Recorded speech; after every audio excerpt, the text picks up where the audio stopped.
Saya takut basah, mau berenang, mau nyemplung sudah. Mohon maaf, speaker langsung dimatikan biar Pak Iya. Sugeng kita dengarkan. Iya. Oke. Mau kita mulai. Unmute aja semua. Unmute. Mau kita mulai ya? Masing-masing ya. Ya. Baik, selamat malam Ibu Bapak semuanya. Sampai ketemu lagi di acara tutorial yang sudah sekian lama berhenti kita. Jadi senang sekali kita bisa bertemu pada malam hari ini. Sekali lagi kami mohon maaf bagi yang Muslim ya, bahwa sesungguhnya ini sama sekali tidak ada maksud kita melecehkan atau apa. Ini kita semata-mata hanya berdasarkan ilmu pengetahuan supaya kita belajar fermentasi supaya lebih baik lagi.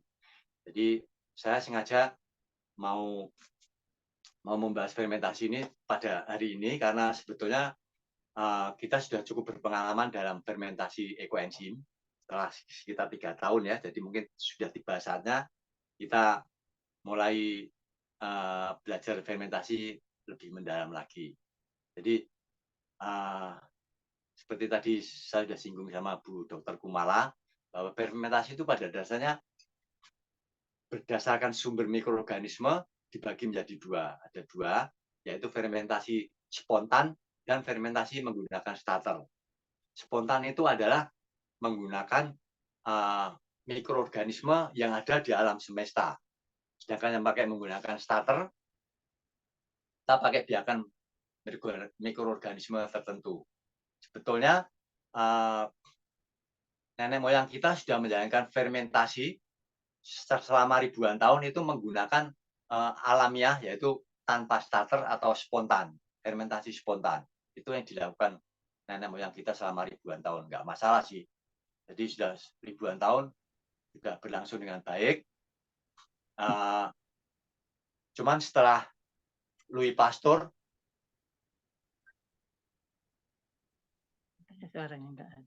setelah Louis Pasteur dan Anthony van Leeuwenhoek ya menemukan mikroskop dan sebagainya peralatannya itu, kan orang jadi mengetahui sesungguhnya apa sih di balik fermentasi itu. Ternyata di situ ada mikroorganisme yang berperan untuk melakukan fermentasi. Nah, sejak itu kemudian mulai diteliti. Kalau misalnya waktu itu tentunya roti sama yogurt, kefir, terus wine, terus cuka apel diteliti semua. Jadi kemudian mereka menemukan bahwa sebenarnya ada beberapa mikroorganisme yang bisa melakukan fermentasi, cuman ada yang berlangsung lambat, ada yang berlangsung cepat. Nah, akhirnya mereka memilih yang berlangsung cepat dan optimal itu yang dipilih. Nah, ini nanti kita coba pakai starter. Sorry, ini bukan promosi ya, ini tidak ada kaitannya sama merek. Jadi maksud saya supaya ibu-ibu nanti mempermudah untuk belinya, bahwa kita menggunakan ragi roti. Ragi roti ini adalah Saccharomyces cerevisiae. Jadi ini sampai saat ini merupakan spesies ragi yang paling optimal bisa memproduksi alkohol. Alkoholnya bisa sampai 14%. Gitu. Nah, jadi kalau yang fermentasi spontan itu persis sama dengan kita melakukan EE. Fermentasi EE itu tanpa starter apa-apa. Dan karena mikroorganisme yang di situ bermacam-macam jumlahnya, ada yang cepat, ada yang lambat, makanya biasanya fermentasinya dilakukan selama sekitar 100 hari seperti kita membuat EE. Nah, kalau yang alamiah, sebetulnya mikroorganisme itu secara alamiah dia ada di permukaan kulit anggur. Ada ini di sini, ada bermacam-macam ini, bermacam-macam spesies ada di sini. Nah, untuk keperluan sekarang ini saya sengaja tidak cuci menggunakan ekoenzim. Karena saya khawatir kalau cuci menggunakan ekoenzim, ini nanti bakteri-bakteri ekoenzim menempel di sini. Salah satunya adalah bakteri asam asetat, bakteri asam laktat. Ini nanti akan menyebabkan wine kita menjadi asam. Itu. Jadi ini saya cuci pakai air biasa saja. Kemudian saya tiriskan. Sampai sini ada yang mau ditanyakan? Ibu Bapak silakan. Dibuka aja. Silakan dibuka masing-masing.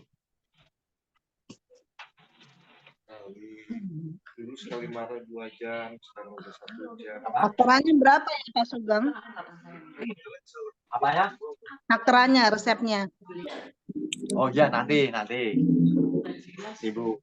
Ini Lanjut dulu Pak Sugeng, lanjut dulu nanti baru pertanyaan Pak. Oh gitu ya. Ya. Iya. Pak, Ini merah tak, Pak? Tolong di unmute semua Pak, tolong. Iya. ya. Bu Prof, tolong di-unmute, Bu. Di-mute, sorry, di-mute. Nah, ini Saccharomyces cerevisiae ya. Jadi ini cara yang benar penulisannya itu Saccharomyces ini harus pakai huruf besar karena ini genusnya. Jadi huruf besar, sedangkan cerevisiae harus huruf kecil karena ini adalah spesies. Ini sudah aturan internasional. Jadi nama genusnya harus diawali dengan huruf besar, sedangkan nama spesiesnya huruf kecil. Jadi kita kalau bisa mulai saat sekarang menulis sesuai kaidah yang benar. Saccharomyces cerevisiae. Nah, disease lainnya selain Saccharomyces yang suka ketemu di anggur, di buah anggur, itu adalah ini. Ini saya tulis ini. Jadi ada Saccharomyces pombe, Pichia cruciferi, Hansenula spora pine, sama Candida stellata. Ini cuman ini yang non Saccharomyces ini biasanya reaksinya lebih lambat dan dia tidak menghasilkan alkohol yang cukup tinggi. Karena begitu sekitar alkoholnya katakanlah mungkin di bawah 10%, dia sudah mati atau jadi dorman dia. Jadi nggak mampu menghasilkan alkohol yang terlalu tinggi. Tapi sekarang ini ada suatu perusahaan di Perancis sana yang dia tetap menggunakan fermentasi secara spontan. Kalau lain-lainnya kan sudah mulai pakai biakan tertentu atau sebagai starter. Nah ini dia yang anggur Burgundy atau Bourgogne ini di Perancis sebelah timur dia tetap menggunakan menggunakan fermentasi spontan, jadi tidak menggunakan starter tertentu. Itu. Nah, cuman kan kenapa kok dia melakukan itu? Karena ternyata yang memakai mikroorganisme spontan dari alam itu tadi kan memang macam-macam itu mikroorganisme macam-macam. Nah, masing-masing itu punya keunggulan sendiri-sendiri. Salah satunya yang di antara mereka itu adalah mampu menghasilkan aroma atau flavor yang spesifik, yang khas, yang sangat lezat dan itu tidak dimiliki oleh Saccharomyces cerevisiae. Jadi mereka sampai sekarang masih tetap mempertahankan itu. Jadi kemungkinan besar sih diduga ya, itu kombinasi jadi Saccharomyces-nya ada, terus non Saccharomyces juga ada. Nah, non Saccharomyces ini biasanya mereka hidup duluan karena begitu mencapai alkoholnya sekitar 7%, mereka mati. Kemudian diambil alih oleh Saccharomyces cerevisiae terus melanjutkan fermentasi sampai sekitar 14%. Kira-kira seperti itu. Itu ya. Nah, terus anggur sendiri dikenal ada 2 macam. Nah, yang kita bikin ini dari red grape ya. Red grape sebetulnya ini bukan kategori untuk dibuat menjadi wine. Karena wine itu ada dikelompokkan menjadi 2. Yang wine table ini grape table atau anggur meja yang biasa kita temukan di supermarket, ini sebetulnya khusus untuk dimakan. Jadi tidak untuk wine. Yang wine khusus biasanya lebih manis, kadar gulanya lebih tinggi. Cuman bijinya lebih besar. Gitu. Jadi nanti kita karena kita nggak bisa mendapatkan anggur yang khusus untuk wine, jadi kita pakai ini, pakai red brook, cuma nanti kita tambahkan gula pasir supaya sedikit agak manis. Tuh. Nah ini contohnya wine itu ada white wine, jadi Chardonnay, Sauvignon Blanc, Pinot Gris. Ini nama anggurnya ini, nama buah anggurnya, Nah, yang anggur merah, Cabernet Sauvignon, Merlot, Pinot Noir. Nah, ini biasanya red wine ini. Ini dikasih nama sesuai sama jenis buah anggurnya itu. Tuh. Terus kita mulai ya. Nah, ini alat-alatnya adalah ini juicer. Jadi ini nanti jusnya keluar ke sini. Anggurnya di sini, kita masukkan dari sini. Ini, terus nanti ampasnya terpisah di sini. Gitu. Terus ini anggurnya, ini gula pasir. Kami di rumah sekarang sudah nggak pernah menggunakan gula pasir, jadi ini khusus untuk tamu, jadi persediaannya kecil sekali. Ini, terus ini nanti untuk ngaduk. Terus ini fermentasinya seperti ini, nanti saya lakukan di sini aja, di tabung ini. Ini pakai galon. Ini nanti semuanya kita harus sterilkan pakai alkohol 60 atau 70%. Semua peralatan yang kita pakai. Jadi jangan pakai EE ya, karena nanti EE takutnya ada bakteri asam laktat sama bakteri asam astat di situ. Jadi semua kita sterilkan. Ini tadi sudah saya sterilkan sebetulnya, jadi saya ulang aja nggak apa-apa.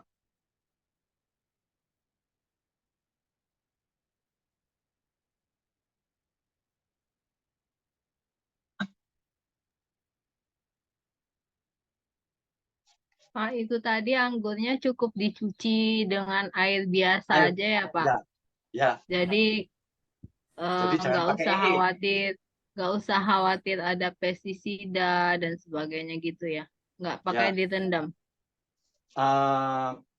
Karena kalau ini sepengetahuan saya ya, kalau anggur ini kan kita masih impor dari barat, jadi itu mereka juga sangat ketat.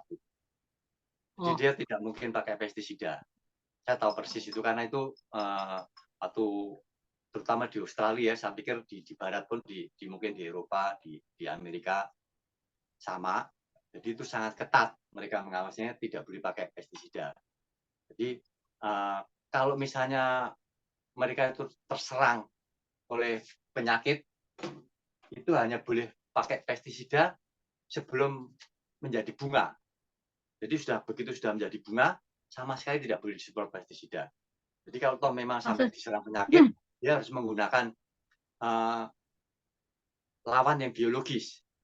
Jadi seperti apa, tikus dengan kucing gitu. Jadi misalnya ini diserang jamur ya, dia akan dicari musuh biologisnya jamur itu yang memakan jamur itu. Jadi biasanya serangga-serangga gitu. Dan itu semuanya maksud saya itu mengawetkan itu, Pak.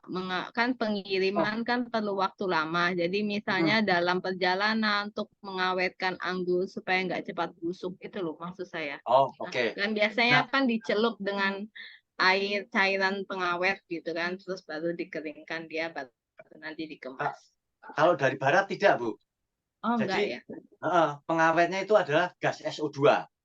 Jadi pada saat dia di packing dikasih gas CO2, kadang-kadang gas CO2-nya itu dalam bentuk padatan, terus nanti dia akan keluar pelan-pelan dimasukkan ke itu, seperti silika gel gitulah milik itu. Jadi sama sekali tidak boleh ada pestisidanya, Bu.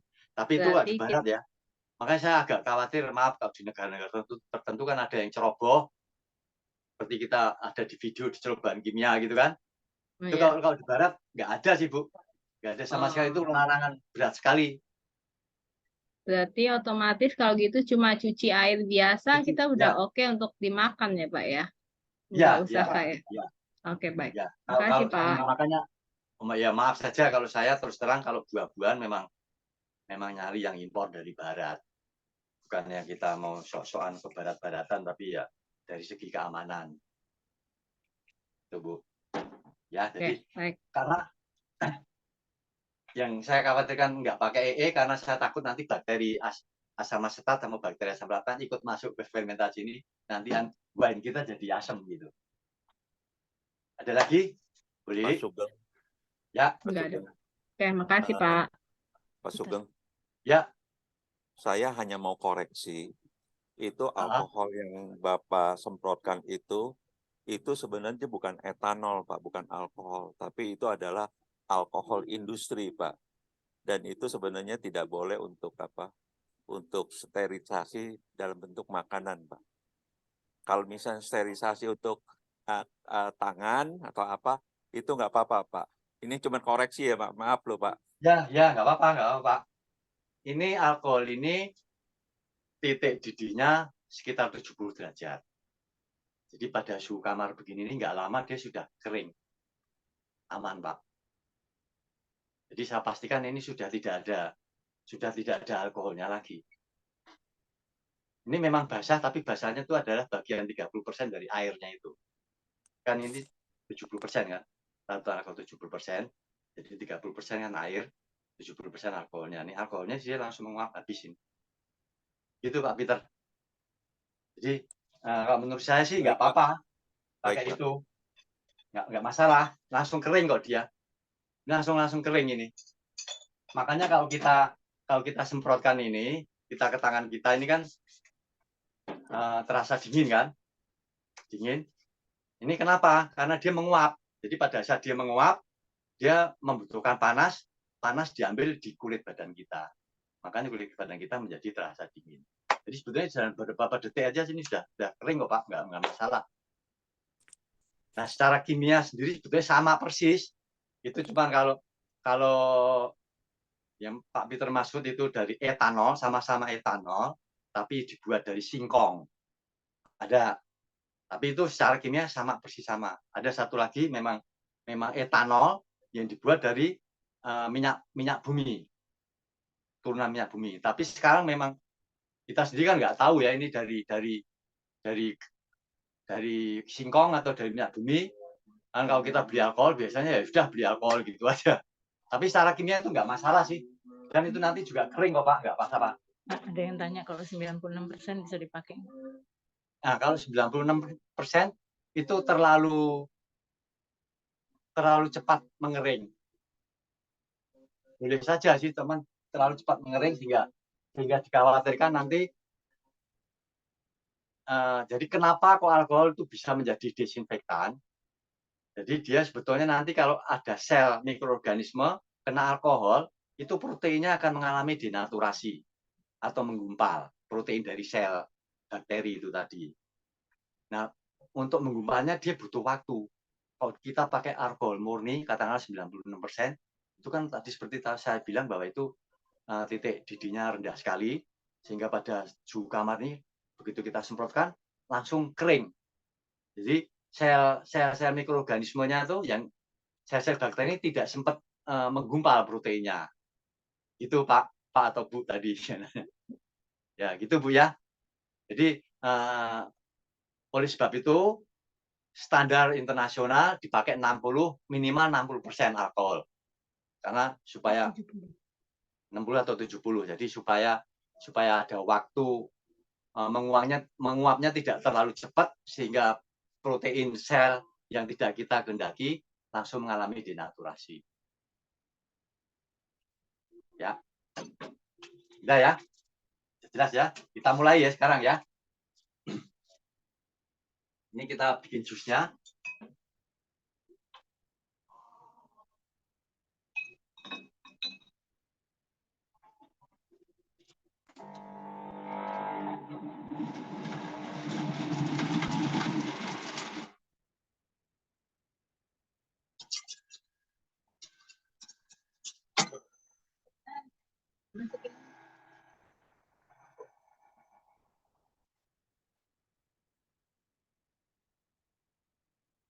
Nggak boleh lama-lama estimating. Sorry. Ya, saya Mbak Nani. Begitu, ya saya Mbak.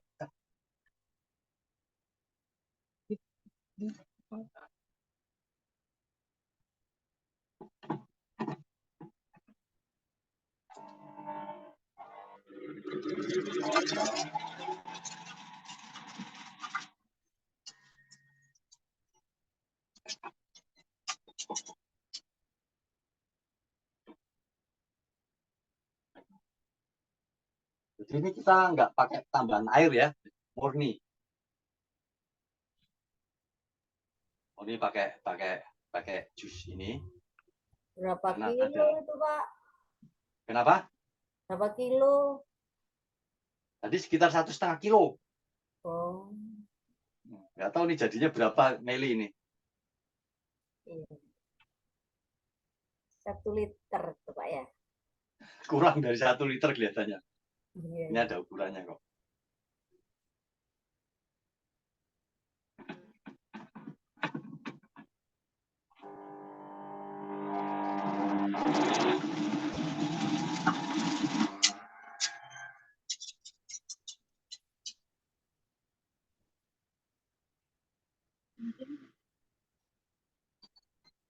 Jusnya saja saya bikin ngiler, Pak.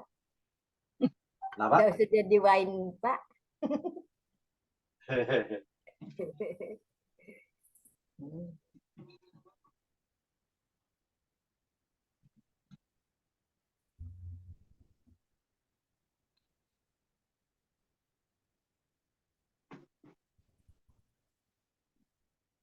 Ya, tumpah nanti, Pak. Hah? Tumpah. Iya. Iya, kan. Udah pindah sekarang.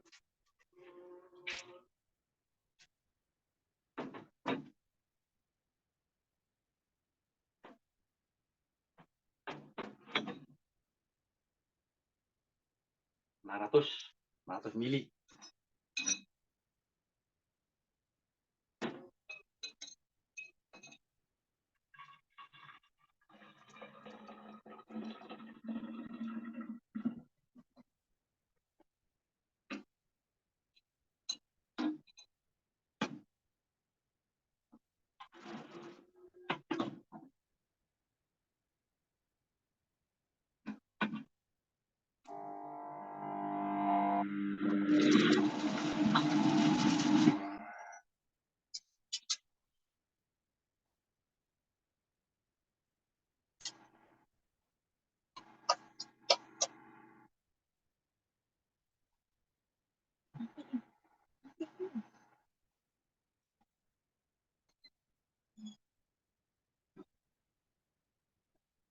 Jadi seperti tadi saya bilang bahwa karena kadar gulanya kurang, jadi ini saya tambah gula pasir. Sekitar 2 sendok saja.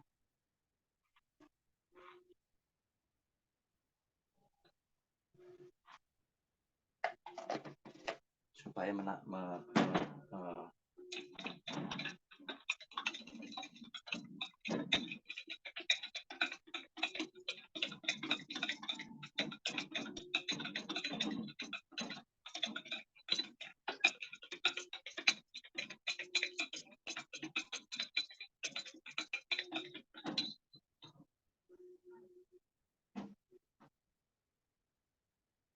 Ukurannya. Hmm? Ukurannya berapa? 200. Jadi pas 700. Ini vermipanya. Jadi kita kondisikan dulu. Kita biarkan dulu di sini sebentar. Kita ambil sedikit.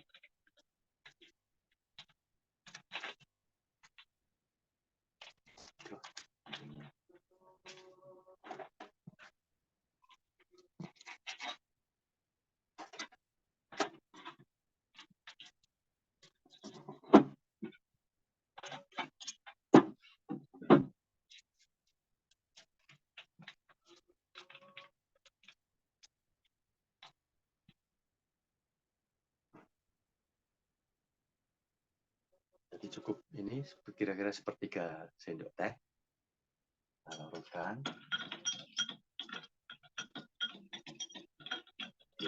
Dia mengalami apa? Penyesuaian diri dulu. Kira-kira cukup beberapa menit sih di sini.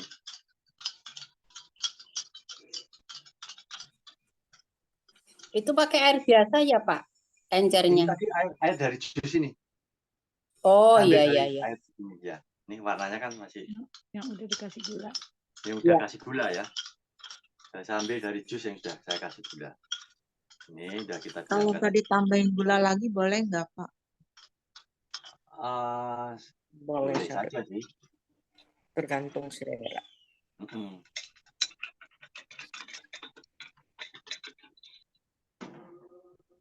Ini totalnya udah 700 mili.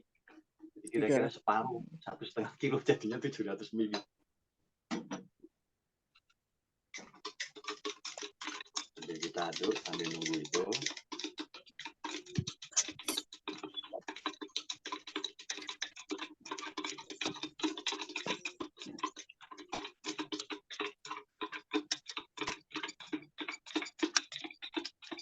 Ini nanti fermentasi cukup 2 minggu.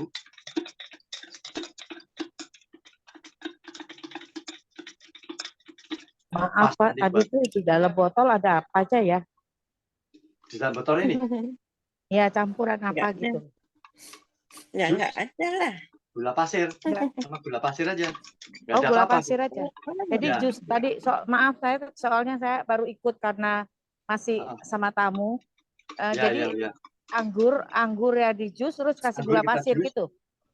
Masuk ke sini, saya tambah Ya. gula pasir. Oh, Gula pasirnya tadi 2 sendok.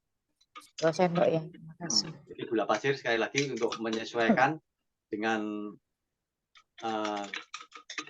grade yang biasa dipakai untuk wine di Eropa sana ya. Jadi memang kadar gulanya memang cukup tinggi, dia manis sekali itu. Seandainya nggak ditambahkan, boleh nggak Pak? Boleh, Nggak cuma tambah nanti gula. alkoholnya rendah Bu. Oh. Kalau Berarti ditambah dia- sama stevia bisa nggak? Tambah apa? Stevia. Oh, jangan.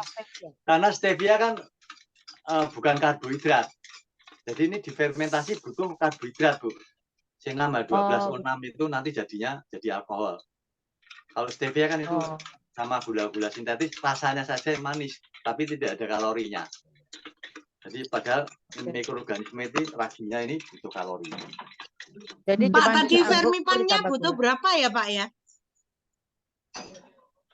Sepertiga sendok teh, Bu. Oh, sepertiga ya. Ya. Jadi ini saya ulangi ya, ini masuk ke kita larutkan dulu. Itu apa Pak Fermipan? Ini fermipan sama jus tadi di sini. Saya ambil dulu, ragi saya ya. larutkan Ya. dulu di sini. Jadi dia biar menyesuaikan diri dulu, cukup beberapa menit. Nanti kita masukkan ke sini. Ini sambil nunggu. Fermipannya berapa sendok Pak? Sepertiga sendok teh Bu, kira-kira aja. Sepertiga sendok teh. Ya, nggak usah banyak-banyak. Juga gula pasirnya itu, maaf, gula pasir kira-kira ada 30 gram atau 20 gram ya Pak untuk 2 sendok itu. 2 sendok itu 30 gram. 20-an lah. Karena ini sendok saya kecil, cukup 20 per 700. 700 mili jusnya ya. Terima kasih Pak. Saya rasa udah cukup larut ini. Gulanya berarti bebas ya Pak. Kalau mau tambah manis lagi, ditambah lebih banyak boleh ya. Ya, ada Kalau- aturan maksimalnya sih sebetulnya. Tapi seperti apa? Kalau kita minum teh botol itu sekitar 7% itu Bu. Enggak, maksud saya boleh lebih dari 2 sendok. Ya, tapi jangan kelebihan juga. Oke. Kelebihan kan Jadi misalnya maksudnya ke kalau 70 gitu. misalnya nggak mau alkoholnya tinggi, jangan tambah gula gitu ya. Ya, betul. Baik Pak. Ini ya, ini saya masukkan ini fermipan saya masukkan ke dalam tabung fermentasinya. Udah. prosesnya selesai. Udah gampang kan? Kita tutup pakai balon. Diaduk lagi nggak? Ya, sebentar deh. Boleh kita aduk sebentar. Ya. Kita tutup. Pakai balon ya? Ya, kan gampang ini daripada nah udah selesai. Ini sederhana kan? Nanti 2 minggu lagi mulai besok ini balonnya akan mulai mengembang.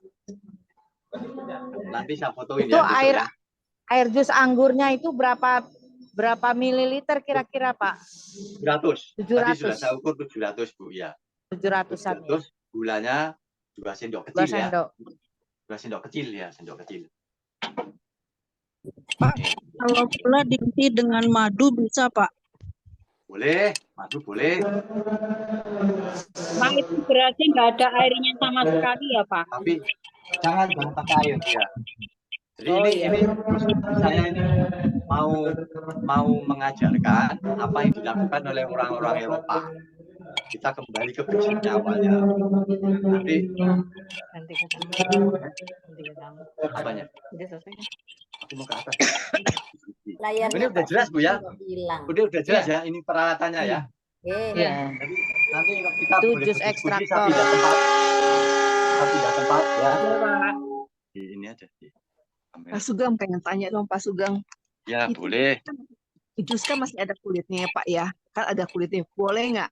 Ini kan kita sistemnya mau supaya maksimal kita jus lagi gitu loh. Kedua kali kulitnya kita masukin lagi, keluarin airnya lagi. Boleh nggak? Wah, dulu sih ini. Hemat. Enggak, ini sebetulnya kan terus terang sih saya khawatir pektinnya yang ada di kulit kan. Daripada berisiko nanti pektinnya kebawa ke itunya, menurut saya sih lebih baik janganlah gitu. Oke. Sip. Untuk Oke, Pak. mendapatkan 750 Jadi EE tadi, saja. Pak. Jadi EE saja. Ya, Bu Lucy ya. Ampasnya boleh ya untuk EE, Pak ya? Ampasnya iya, ampasnya jadi EE aja. Iya. Tuh. Oke, Pak. Pak Atau Sugeng, dibuat apa namanya jam, fly, Jam. ya. ya kan, boleh blender aja, halus, ya. Ya. Pak Pak Sugeng, Sugeng Tapi tadi kalau buah jam anggurnya berapa kilo ya? anggurnya sekitar 1,5 kilo, Bu. Oh, 1,5 kilo dapat 750. 700 sih ya. 700. Tapi itu tergantung itunya ya. Mungkin nanti tergantung. Beda-beda kan? Iya. Pak Sugeng mau tanya, itu wadah botolnya itu harus ada dikosongkan ya? Harus ada ruang kosongnya ya, Pak? Nggak perlu. Kalau pakai airlock nggak perlu, Bu. Oh, saya pakai balon. Pakai balon nggak perlu ya. Oh, nggak perlu ya? Oh, perlu, berarti boleh ditambah ya. Ini kebetulan masih ada jusnya punya saya nih. Ya. Tapi kok saya punya jusnya kok kental ya, Pak? Ya, Saya lihat kental, itu punya saya. punya Pak itu. Iya. Nggak apa-apa. Memang kental ya, Pak? Ya, memang kental ya. Jadi itu nanti bisa membuat apa? Konsistensi wine kita yang spesifik. Oh, betul. Agak kental-kental dikit gitu kan.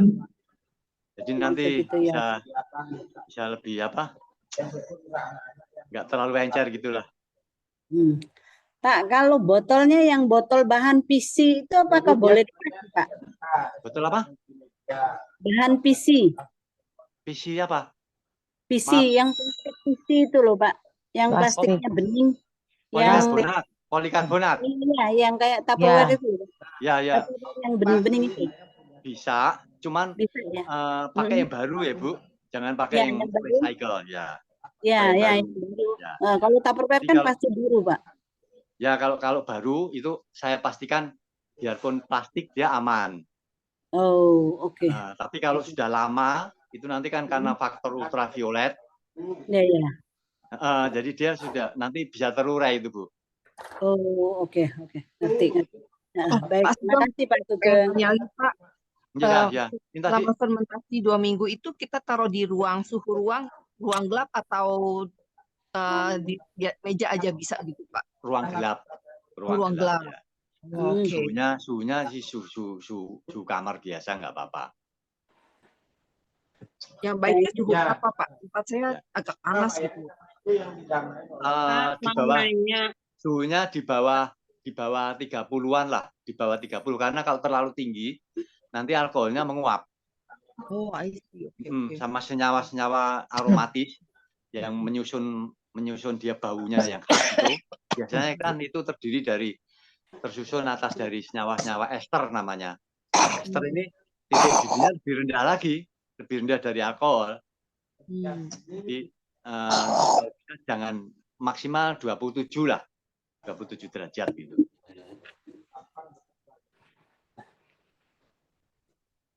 Ini Pak, memang tanya, kita rekod ini, nanya, Pak tapi Sugeng. nggak tahu nanti mudah-mudahan berhasil. Pak Sugeng Jadi mau nanya. ya Pak silakan. Ya. Misalnya kalau nggak di ruang gelap, terus itu misalnya botolnya pakai botol yang gelap, atau kalau nggak dibungkus kantong kresek hitam gitu gimana Pak? Boleh, Dimasukkan ke ya, Oke, boleh. terima kasih. Intinya adalah kita cegah supaya ultraviolet tidak nembus ke itunya. Ya. Pak Sugeng tadi kan takut penabuhan asam yang lain ya, asam asetat, asam macam-macam. Nah, ini untuk wine itu kalau fermentasi pakai gula, apa dia juga nggak asam, Pak? Jadinya basah. Wine itu. Bukan. Dia jadinya alkohol, Pak. Jadi fermentasi ini kan 2 tahap ini. Ya. Pertama gula ini dirubah menjadi alkohol dulu, Pak. Dirubah menjadi alkohol dulu. Nah, ini kita stop di sini. Kalau diteruskan nanti oleh misalnya ada bakteri yang ada di ekoenzim itu, dia akan terusnya jadi asam nanti, makanya pH-nya jadi turun. Nah, ini kita stop aja di minggu kedua. Gitu. Ini silakan ada lagi.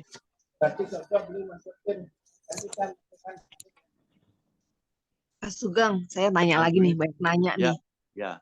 Saya kan pernah makan buah pir yang warna hijau itu, Pak. Pir. Kalau itu pir yang hijau, pir hijau. Kalau udah kematangan kan kadang-kadang suka berasa kayak jadi wine ya, Pak ya. Nah, jadi saya penasaran tuh, Pak. Apakah kita bisa bikin wine dengan buah itu, Pak? Kemungkinan besar bisa. Tapi saya tetap sarankan pakailah buah anggur. Oke. Karena kenapa? Ini kita sudah dipraktekkan orang ribuan tahun loh di Eropa itu. Ribuan tahun dan dia tidak mau pindah menjadi buah lainnya. Dia nggak mau. Jadi ada sesuatu yang mungkin kita nggak tahu ya, kan kita memang bukan ahli wine kan. Tapi mereka nggak mau itu. Jadi ada sesuatu yang membuat mereka tetap konsisten menggunakan anggur. Bahkan untuk apel pun dia hanya dipakai untuk menjadi cuka apel kan. Dia nggak mau tuh anggur dibikin cuka anggur itu nggak mau, padahal harusnya bisa, tapi dia nggak mau. Jadi ada sesuatu yang inilah. Jadi makanya saya ini coba kebalikkan ke pakem sebenarnya. Sambil kita nanti belajar pelan-pelan, kalau sudah ahli benar, baru boleh pakai buah lain-lainnya. Oke, Pak. Nah, ya. Oke, terima kasih Pak Pak, Sugeng. saya tanya lagi ya. Saya tanya lagi.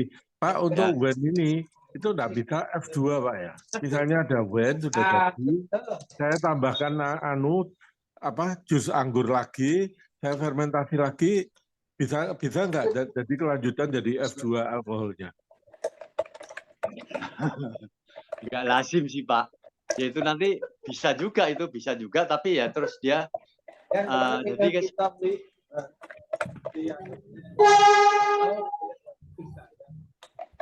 kan kalau F2 di ekoenzim ini agak beda Pak ya. Ya. Jadi kalau F2 di ekoenzim ini sudah jadi ekoenzimnya dulu. Ya. Kemudian kita kasih BO aroma. Nah, bioaromanya tidak difermentasi loh, Pak. Tidak fermentasi, dia hanya diekstrak. Tapi pakai bantuan mikroorganisme. Diekstrak saja, Pak. Iya. Jadi nggak ada fermentasi. Kalau fermentasi dia sudah berubah, itu aromanya berubah. Jadi dia tidak ada proses fermentasi di situ. Kalau di kombucha sama water kefir itu kan bisa. Jadi seperti melek kefir tanpa grain, dia langsung ditambahi susu lagi kan nanti jadi melek kefir yang baru. Water kefir kan juga gitu. Kombucha juga bisa. Kalau wine nggak bisa ya. Ya bisa juga. Tapi ya jadinya Iya, kan gini semoga Pak ya. sehat selalu ya Beli ya. Saya izin gabungkan ya di grupnya. Nah, ayo. Suaranya kok bocor ya. Saya mute dulu ya. Iya, Pak. Saya mute dulu ya. Ya. Nah, saya mute dulu semuanya. Ini nanti kalau yang mau nanya silakan dibuka masing-masing. Gimana nih Pak Yohanes nih? Mana nih namanya Pak Yohanes kok nggak ada nih? Yang mau nanya raise hand aja, Pak. Ya, ini Pak Yohanes dulu nih. Mana tadi deh? Yohanes Haryanto, Pak. Nah. Udah kebuka ya? Udah buka ya? Ya, sudah saya buka. Ya, jadi kalau wine ini Pak ya, kalau kita mau jadiin ke F2 itu ya percuma saja sebetulnya. Kan ini sudah jadi alkohol. Ya kan? Sudah mencapai katakanlah alkoholnya katakanlah 14%. Ya. Ya. Terus kita tambah jus lagi kan? Iya. Tambah jus lagi, kan kadar alkoholnya jadi turun kan? Iya. Ya kan? Katakanlah jadi 10%. Ya. Kemudian raginya bisa hidup lagi tuh. Lagi hidup lagi. Terus sampai 14 berhenti lagi Pak, udah berhenti sampai 14. Iya. Itu. Tapi kan jadi 2 kali lipat, Pak. Biasanya memang lipatannya kan seperti itu. Teorinya 2 kali lipat bagaimana? Teorinya water kefir sama kombucha, kalau kita bikin tadi 700, kita tambah 700 lagi, kita fermentasi lagi kan jadinya nanti 1400. 1400. Oh iya. Nah, kenapa mesti Bapak campurkan? Kenapa nggak bikin aja batch tersendiri gitu kan? Sama saja kan? Ini udah jadi malah. 700 udah jadi, kita bikin baru lagi 700 lagi. Gitu loh, Pak. Iya. Ya kan? Kalau saya di water kefir kan dengan pertimbangan biasanya itu grainnya rusak, Pak. Jadi kalau misalnya pertama kan kita bikin yang natural ya. Kalau dimasuki misalnya buah naga gitu ya, nanti biasanya grainnya jadi merah sama ada bijinya buah naga. Dimasuki strawberry juga gitu, jadi nanti jadi rusak grainnya. Makanya terus teorinya itu kalau kita baca itu kalau menambahkan rasa, mau nambah mangga, nambah apa itu dianjurkan dengan F2, Pak. Dengan teori F2 itu seperti itu. Jadi menjaga grainnya agar nggak rusak. Kalau di sini kan kan sudah selesai itu fermentasinya kan? Iya, sudah tapi dia jadi kan kefir kan? Iya, kalau ditambah lagi kan nanti fermentasinya kan jalan lagi. Iya, memang jalan lagi. Tapi kan nanti sampai batas itu tadi berhenti juga dia. Berhenti, Pak. Jadi sama seperti halnya bakteri-bakteri lainnya, ini unik. Jadi seperti ragi ini ya, ragi dia kan merubah alkohol merubah gula menjadi alkohol. Tapi begitu gulanya ini mencapai begitu alkoholnya mencapai kadar tertentu, dia mati, Pak. Berhenti. Nggak bisa lebih lagi. Iya. Itu. Nah, asam laktat juga begitu juga. Jadi misalnya tadi sudah jadi megavir, terus mau istilah Pak Yohanes kan dikasih F2 katakanlah mangga, cenderungi jus mangga, gitu kan. Nah ini terus dia hidup lagi sebentar, tapi begitu mencapai asamnya tertentu, mati dia. Bakteri asam laktatnya berhenti lagi, dorman lagi, Pak. Jadi nggak ada penambahan asam laktatnya, nggak ada. Sudah maksimal itu. Nah, sisanya jus mangga yang belum ini ya, makanya dia masih dalam bentuk apa? Aroma mangganya masih ada. Itu agak beda dikit sih, Pak. Itu Iya. kira-kira. Ya, makasih Pak. Ya, ya. Makasih. Selamat malam, Pak Ya, malam ya. Sugeng dengan Ya, Ana malam. Medan. Oh, Bu Ana ya.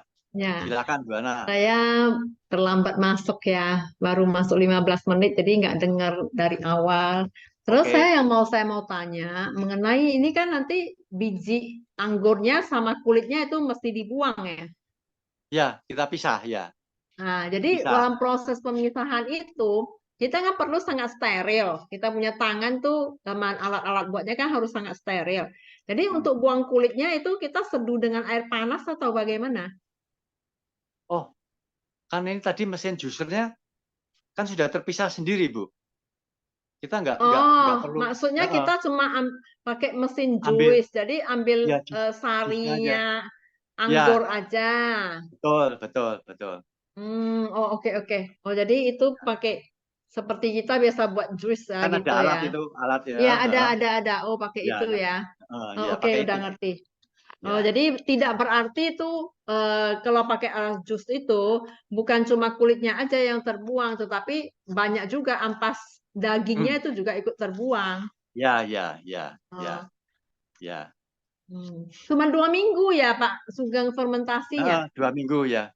Ya sekitar itulah. Nanti lihat aja kalau misalnya balonnya tadi kan pakai balon saya. Kalau balonnya masih gede-gede lagi ya kita tunggu sampai berhenti aja. Kira-kira sih 2-3 minggu gitu. Bisa Pas nanti secepat untuk itu tahun Pak baru. Sugeng apanya? Memangnya Kenapa? biasanya orang buat wine itu kan sangat lama Pak Sugeng. Dan biasanya kan lah bilang wine ini yang 10 Ya. tahun. Hal lebih lama itu kan lebih mahal harganya gitu Pak. Jadi kenapa Betul. wine kita cepat banget cuma 2 minggu? Jadi sebetulnya wine itu udah selesai di minggu kedua atau ketiga. Reaksinya udah selesai, Bu. Cuman kemudian dia ditambahkan lagi namanya prosesnya aging. Atau apa? Age dari kata age, umur itu. Penuaan lah. Oke, aging Jadi dia ya. aging kan. Nah, Ya agingnya penuaan ini ya. bisa sampai beberapa tahun. Nah, Hmm. selama proses aging ini ada reaksi kecil-kecil. Reaksinya kecil-kecil terutama reaksi yang membentuk aroma, Bu. Jadi misalnya senyawa-senyawa ester tadi yang saya bilang itu, ester itu wangi, membuat dia wangi-wangi khas gitu. Sama antioksidan dia juga terbentuk di situ selama aging itu.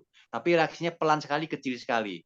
Tapi reaksi utamanya sudah terbentuk pada minggu kedua atau minggu ketiga. Itu, Bu.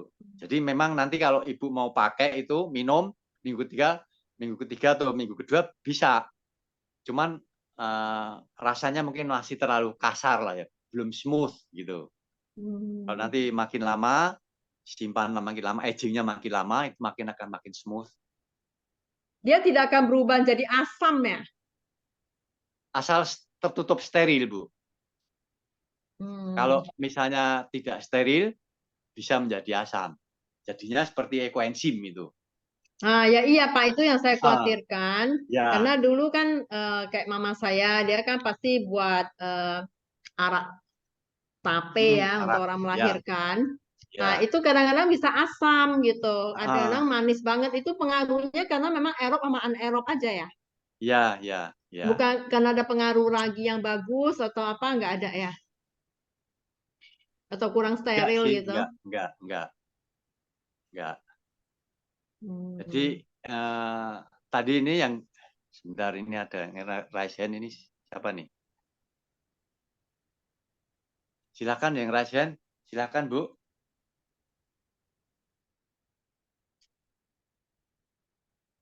Halo?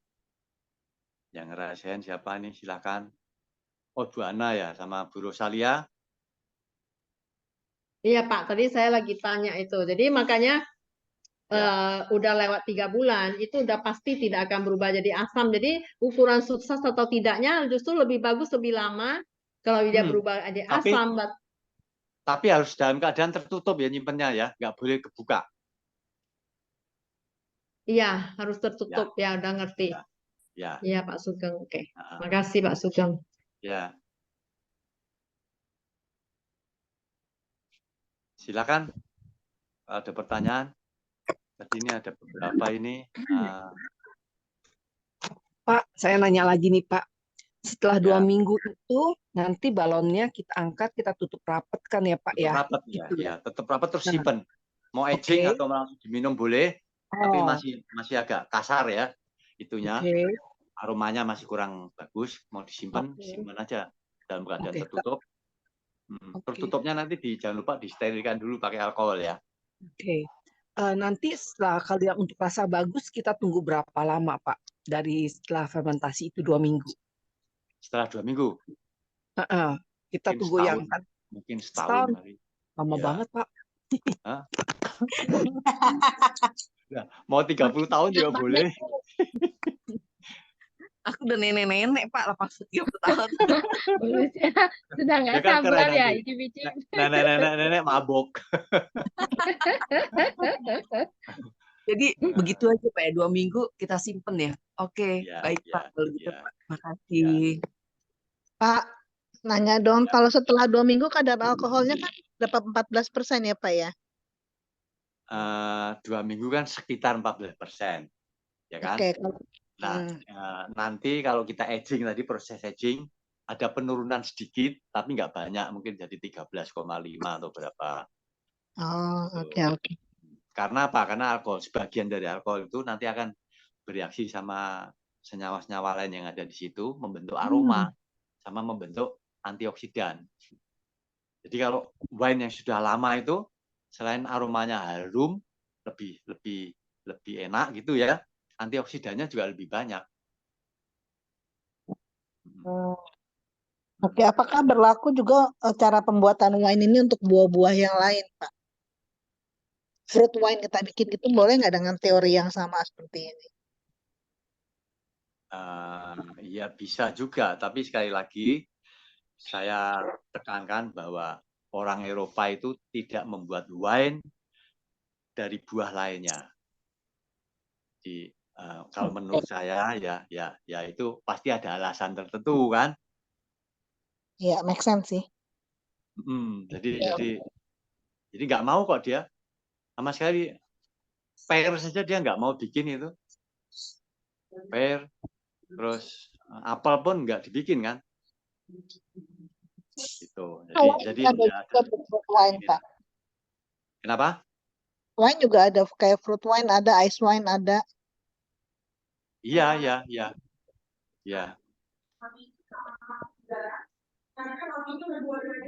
Pak Sugeng, saya mau tanya soal gula.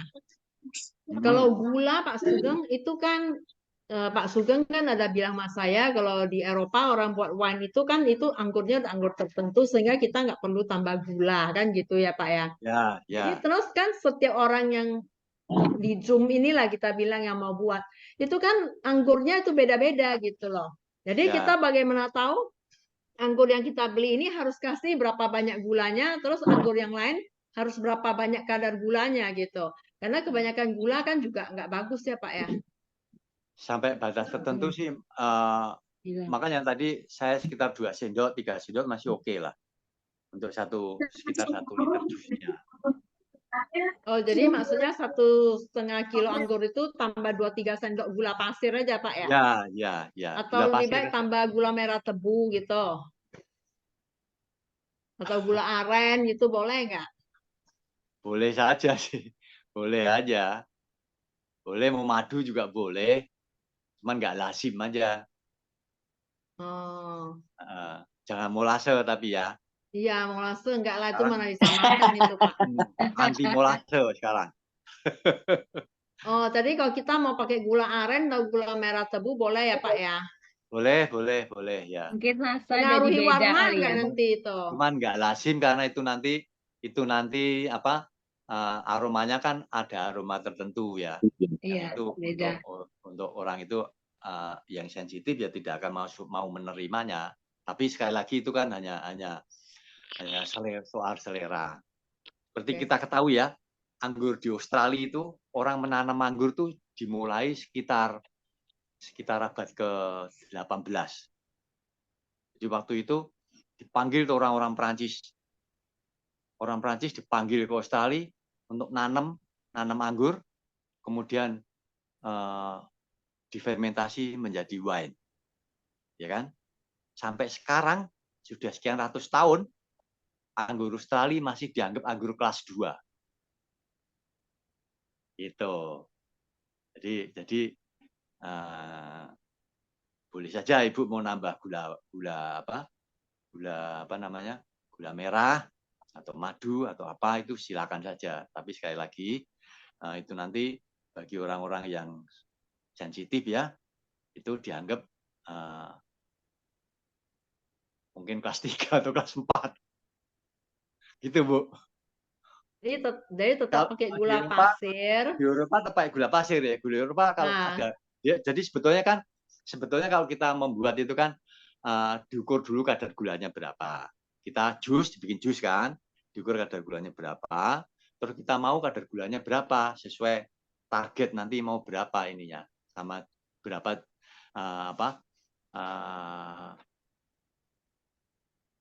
starter yang kita gunakan apa.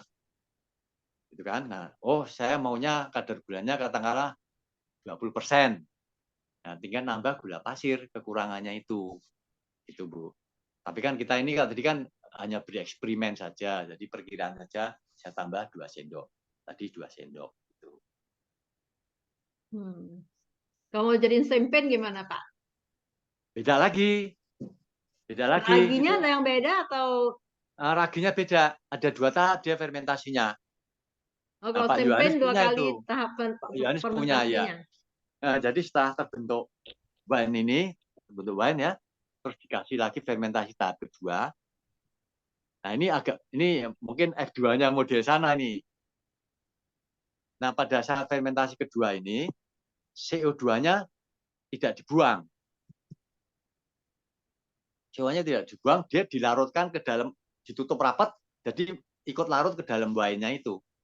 Makanya nanti kalau dikocok, dibuka, dia jos gitu. Jadi CO2-nya sengaja tidak dikeluarkan dari itu. Tidak dikeluarkan dari tabung fermentasinya. Itu, Bu. Jadi agak lain. Udah berapa lama baru kita nanti lanjut ke champagne, Pak? Ini kita minta terus ini ilmunya Pak Sugeng ini. Ini sebetulnya kan tadi kita fermentasi yang pakai starter. Ya. Nah, satu lagi kan tanpa starter. Jadi ini yang pakai starter ini dimulai setelah Louis Pasteur, jadi abad ke-19 gitu, setelah mengetahui dia ternyata ada ragi tertentu yang bisa menghasilkan alkohol tinggi. Katakanlah tadi Saccharomyces cerevisiae gitu kan. Nah, tapi sebelum itu kan orang-orang belum mengenal kan, belum tahu kan ada Saccharomyces itu apa kan, belum tahu. Jadi kan dia secara alamiah nih, fermentasinya secara alamiah, spontan, sama persis kita membuat EE. Sama persis kita membuat EE itu. Jadi kan nggak kita tambah starter apa-apa. Nah itu nanti ternyata yang tadi saya ceritain tuh Burgundy itu satu daerah di Prancis Timur ya, Prancis Timur. Itu dia tetap konsisten tidak mau menggunakan biakan atau starter. Saccharomyces dia nggak mau. Tetap secara alamiah dia. Nah ini orang-orang kan heran. Kenapa kok dia menjalankan itu? Nah tapi ini kan proses ini dia sendiri sudah lakukan ratusan tahun ini. Diduga kan ini satu daerah sama ini, satu kawasan itu Burgundy itu kan.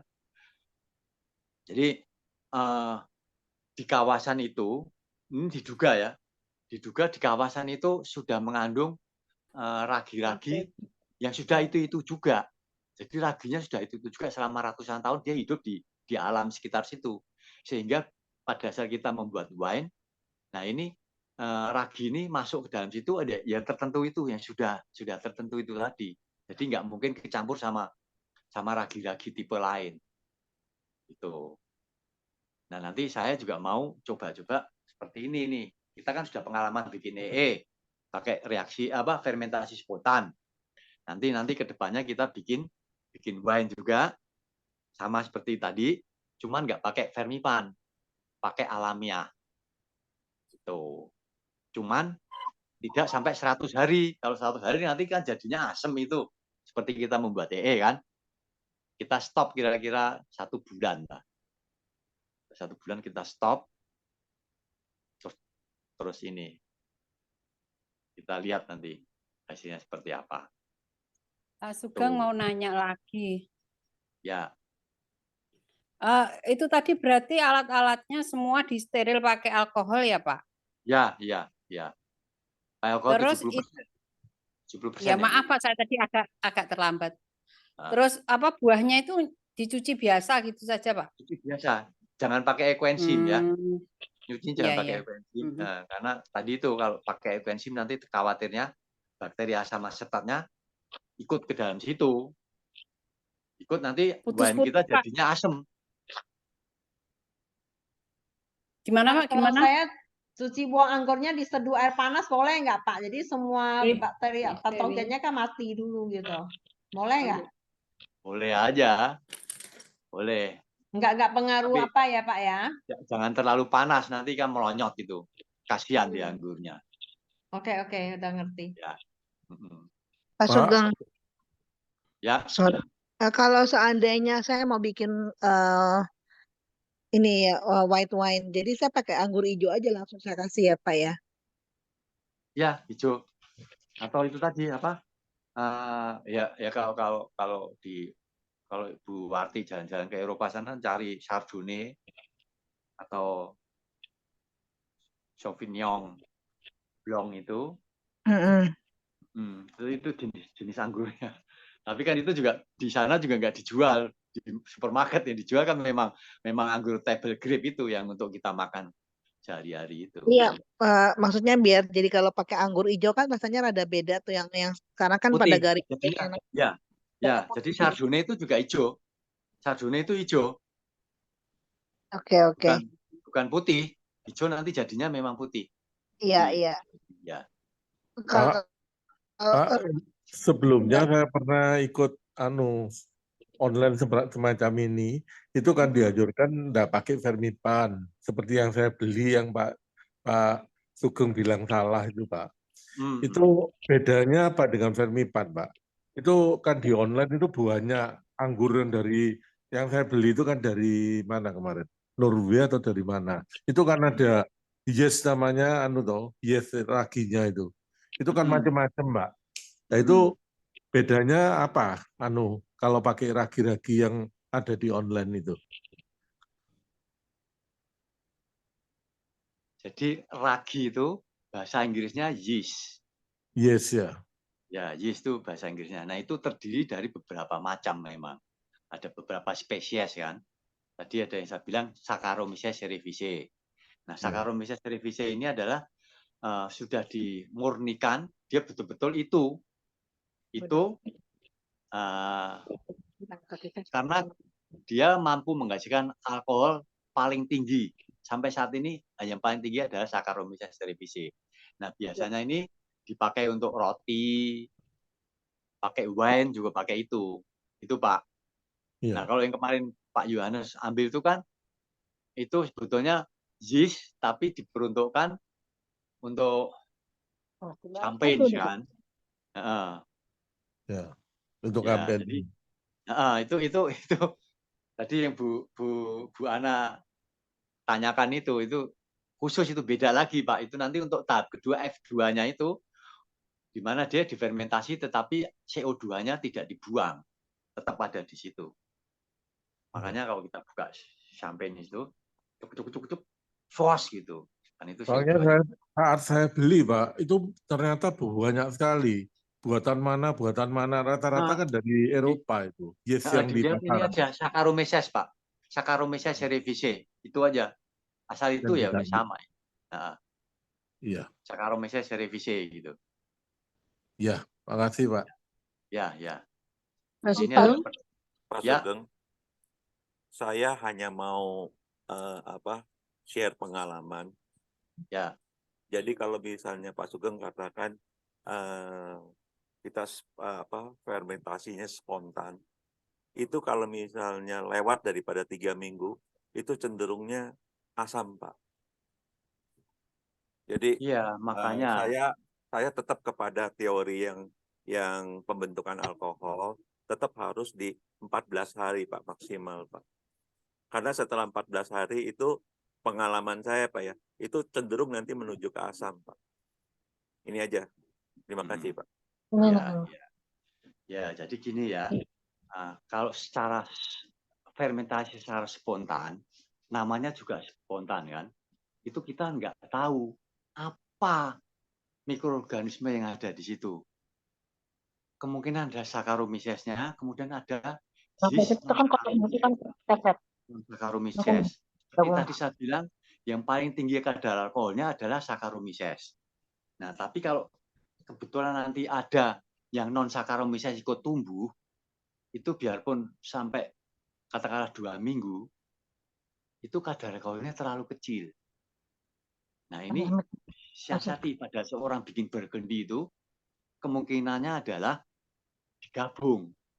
Jadi dia secara spontan jalan, karena secara spontan ini penting juga karena dia aromanya khas. Aromanya sangat menarik ini. Tapi kadar alkoholnya terlalu rendah. Nah, kemudian ini sebetulnya nanti akan saya ceritakan yang kita tahap kedua ya, tapi karena Pak Peter sudah terlalu advance, jadi nanti pada minggu kedua ini kita suntikkan Saccharomyces di situ, Saccharomyces cerevisiae, sehingga yang tadinya fermentasi pembuatan alkoholnya berhenti sampai katakanlah 7%, dia akan diperpanjang lagi sama Saccharomyces sampai 14%. Gitu Pak. Jadi sebulan itu bukan berarti terus sebulan terus didiamkan saja sebulan, tapi ada injeksi atau inokulasi Saccharomyces cerevisiae, Pak. Itu nanti tahap keduanya. Kita nanti mudah-mudahan setelah ini panen bagus, kita tahap keduanya bikin kombinasi seperti orang-orang Prancis bikin burgundy itu. Jadi burgundy itu khas, dia masih tetap orang-orang sudah pakai biakan Saccharomyces cerevisiae, tapi dia tidak. Jadi dia kemungkinan diduga, yaitu tadi bahwa dia sengaja fermentasi pakai non Saccharomyces karena membentuk aroma-aroma yang khas, kemudian dilanjutkan pakai Saccharomyces untuk mencapai kadar alkohol yang cukup tinggi. Itu. Ya, itu Pak Peter ya. Pak Sugeng nanya, ya. Jadi saya kepikiran kalau misalnya buat tape ketan itu mungkin bisa juga pakai Fermipan berarti ya Pak? Ragi tape, Bu. Pakai ragi tape. Oh, enggak, maksudnya kan ragi itu kadang ada bagus, ada enggak. Nah, sekarang ada Fermipan yang bagus, kita pakai Fermipan aja gimana? Beda. Jadi gini Bu, kalau kita bikin tape, ya, itu bahan bakunya kan amilem namanya Bu, tepung Bu. Betul. Masih dalam bentuk tepung. Tepung ini harus dirubah menjadi gula dulu, baru menjadi alkohol. Nah, kalau kita wine ini kan sudah manis, sudah ada gulanya. Jadi dia pakai fermipannya tinggal merubah menjadi ini. Nah, kalau tape dia dirubah dulu dari tepung itu yang beras atau singkong. Ini harus dirubah. Nah, ini kelihatannya fermipan bisa atau lambat, tidak bisa atau lambat lah untuk mengolah tepung menjadi gula dulu. Dia lebih senang dari gula yang sudah ada terus berubah jadi alkohol gitu. Iya, karena Gitu, saya Bu. penasaran nggak pernah buat tape yang bisa manis itu. Udah beli ragi dari tukang tape pun masih nggak manis. Harus apa nggak manisnya kenapa? Asam ya Bu ya? Ya, jadinya asam. Padahal sudah minta ragi sama yang tukang jual tape. Kalau asam itu berarti kelamaan Bu. Fermentasinya kelamaan Bu. Oh ya? Prosesnya Pak Sugeng kadang Pak Sugeng. Kenapa? Itu prosesnya kadang habis dikukus yang pertama itu sama Ibu diaru apa disiram air aja? Oh, biasanya nggak tak siram air, tak dinginin aja. Disiram air Diangin-angini Bu, aja. kalau saya. Itu kayak dicuci pakai air gitu, terus habis itu sampai bersih gitu, kita rasa bersih. Ya feeling aja ya Bu, terus dikukus lagi nggak mateng-mateng amat gitu Bu kalau saya. Dan puji Tuhan saya nggak pasti manis Bu. Oh, Sampai mesti bikinnya dicuci saya lagi gitu toh, Bu? sih. Oh, saya pikir nggak dicuci lagi, udah mateng, udah dinginin, dikipasin sampai dingin, terus pasti ragi, udah tak tutup. Kalau saya cuci dulu Bu, habis Dicuci lagi udah direndam mateng. terus dikukus, direndam terus dicuci, dikukus kan. Ya, Setelah ya. dikukus itu Untuk terus membuang apa? saya cuci lagi Bu. Membuang glutennya mungkin ya. Iya, kayak kadang gitu Pak. Terus Iya, setelah iya. itu saya kukus lagi Bu, Eleng-eleng. sebentar. Oh, Ya, dicoba dah nanti. ya. Penasaran aja. Ada chat di Bu Erna Susianto ini, Fermipan bukannya beda dengan ragi. Jadi Ya Pak, sama-sama. Fermipan itu ragi juga. Ragi itu termasuk salah satunya Fermipan. Jadi ragi itu macam-macam. Ya Fermipan itu Saccharomyces cerevisiae. Gitu Bu. Tapi kan nanti ada macam-macam lagi kan, ada ragi apa? Yang non Saccharomyces kan banyak juga. Iya. Jadi Fermipan kan merek itu, mereknya, merek dagang. Tergantung. Kalau Malah Pak Sugeng. Ya, tempe lain raginya Pak, ya. kalau ragi tempe bukan ragi, itu sebetulnya salah kaprah kita. Gitu ya Pak. Namanya Ya, bukan ragi, itu jamur. jamur, ya jamur. Jamur tempe. Pak, ya. Jadi, ya. Pak, tanya Pak. Malam nanti. Karena saya tadi terlambat, nggak tahu materinya. Saya dengar tadi Pak Sugeng bilang pakai balon, itu berarti sama-sama dengan airlock Pak? Atau gimana Pak? Mirip ya. Jadi kan nanti kan CO2-nya masuk ke balon, itu balonnya jadi ngembung gitu kan. Maksud saya cuma memberi contoh bahwa CO2-nya kalau kita bikin kan begitu juga itu. Ada yang pakai CO2 juga kan. Dan itu gampang, sangat sederhana gitu. Oh, jadi itu memang berarti mengeluarkan gas seperti gitu ya Pak? Ya, CO2 ya persis sama seperti keluarga CO2 juga itu nanti. Lalu selama berapa hari itu Pak kalau balonnya itu Pak? 2 mingguan gitu. 2 mingguan. Ngedes nanti Pak. Nanti bisa ngedes nanti kaget. Ditutup, terus balonnya diambil tapi tetap dipegang, tapi tetap rapat kan. Terus tabungnya kita tutup. Terus nanti buka balonnya di bawah pohon Bu, supaya CO2-nya dipakai untuk proses asimilasi pohon. Supaya nggak nyari terbang. pohon dulu ya. Ya, pohon apa aja supaya dia dipakai untuk proses asimilasi itu. Nah, jadi nggak lari ke atmosfer. Karena mesti diingat bahwa CO2 ini adalah salah satu yang diperlukan gas rumah kaca juga. Iya. Ya kan? Iya. Ya. Pak Sugeng, bisa nggak kalau dari habis bikin white wine ya Pak ya, terus CO2-nya langsung diambil kan dia punya balonnya, langsung aja kita tutup kedap. Atau CO2-nya kita cemplung dalam tutup kedap, itu kan langsung kan berarti masuk ke dalam lagi CO2-nya. Kita fermentasi lagi sekitar 2 minggu lagi itu jadi champagne apa enggak tuh Pak? Enggak bisa. Itu raginya khusus, ada tambahan lagi untuk champagne itu. Jadi bukan kalau Saccharomyces cerevisiae nggak mampu dia. Jadi harus ada satu lagi. Makanya ada saya bilang tadi F2, ada ragi khusus yang untuk champagne itu.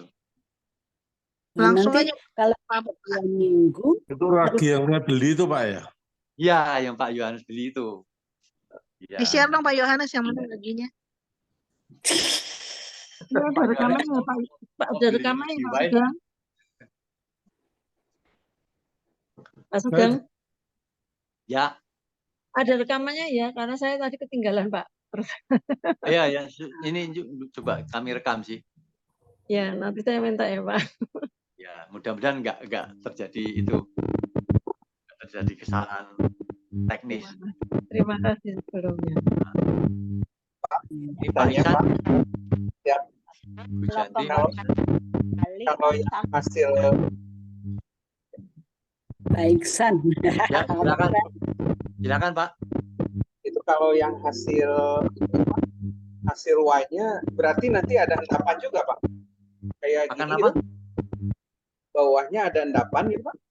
Oh iya, endapannya ada, ya. Karena itu endapan kan dari sel-sel yang mati. Nggak apa-apa, ya. Coba pakai nenas Pak. Ya, memang ada endapannya, ya. Ya itu aja Pak. Ya. Jadi kalau wine ini kita mau dijual, sebetulnya ada beberapa tahap proses lagi yang dilakukan. Jadi endapannya dipisahkan dulu, dibuang, kemudian dijernihkan. Dia biasanya ditambahkan bleaching earth, terus disaring lagi, itu jadinya sudah bening sekali, kemudian dipasteurisasi.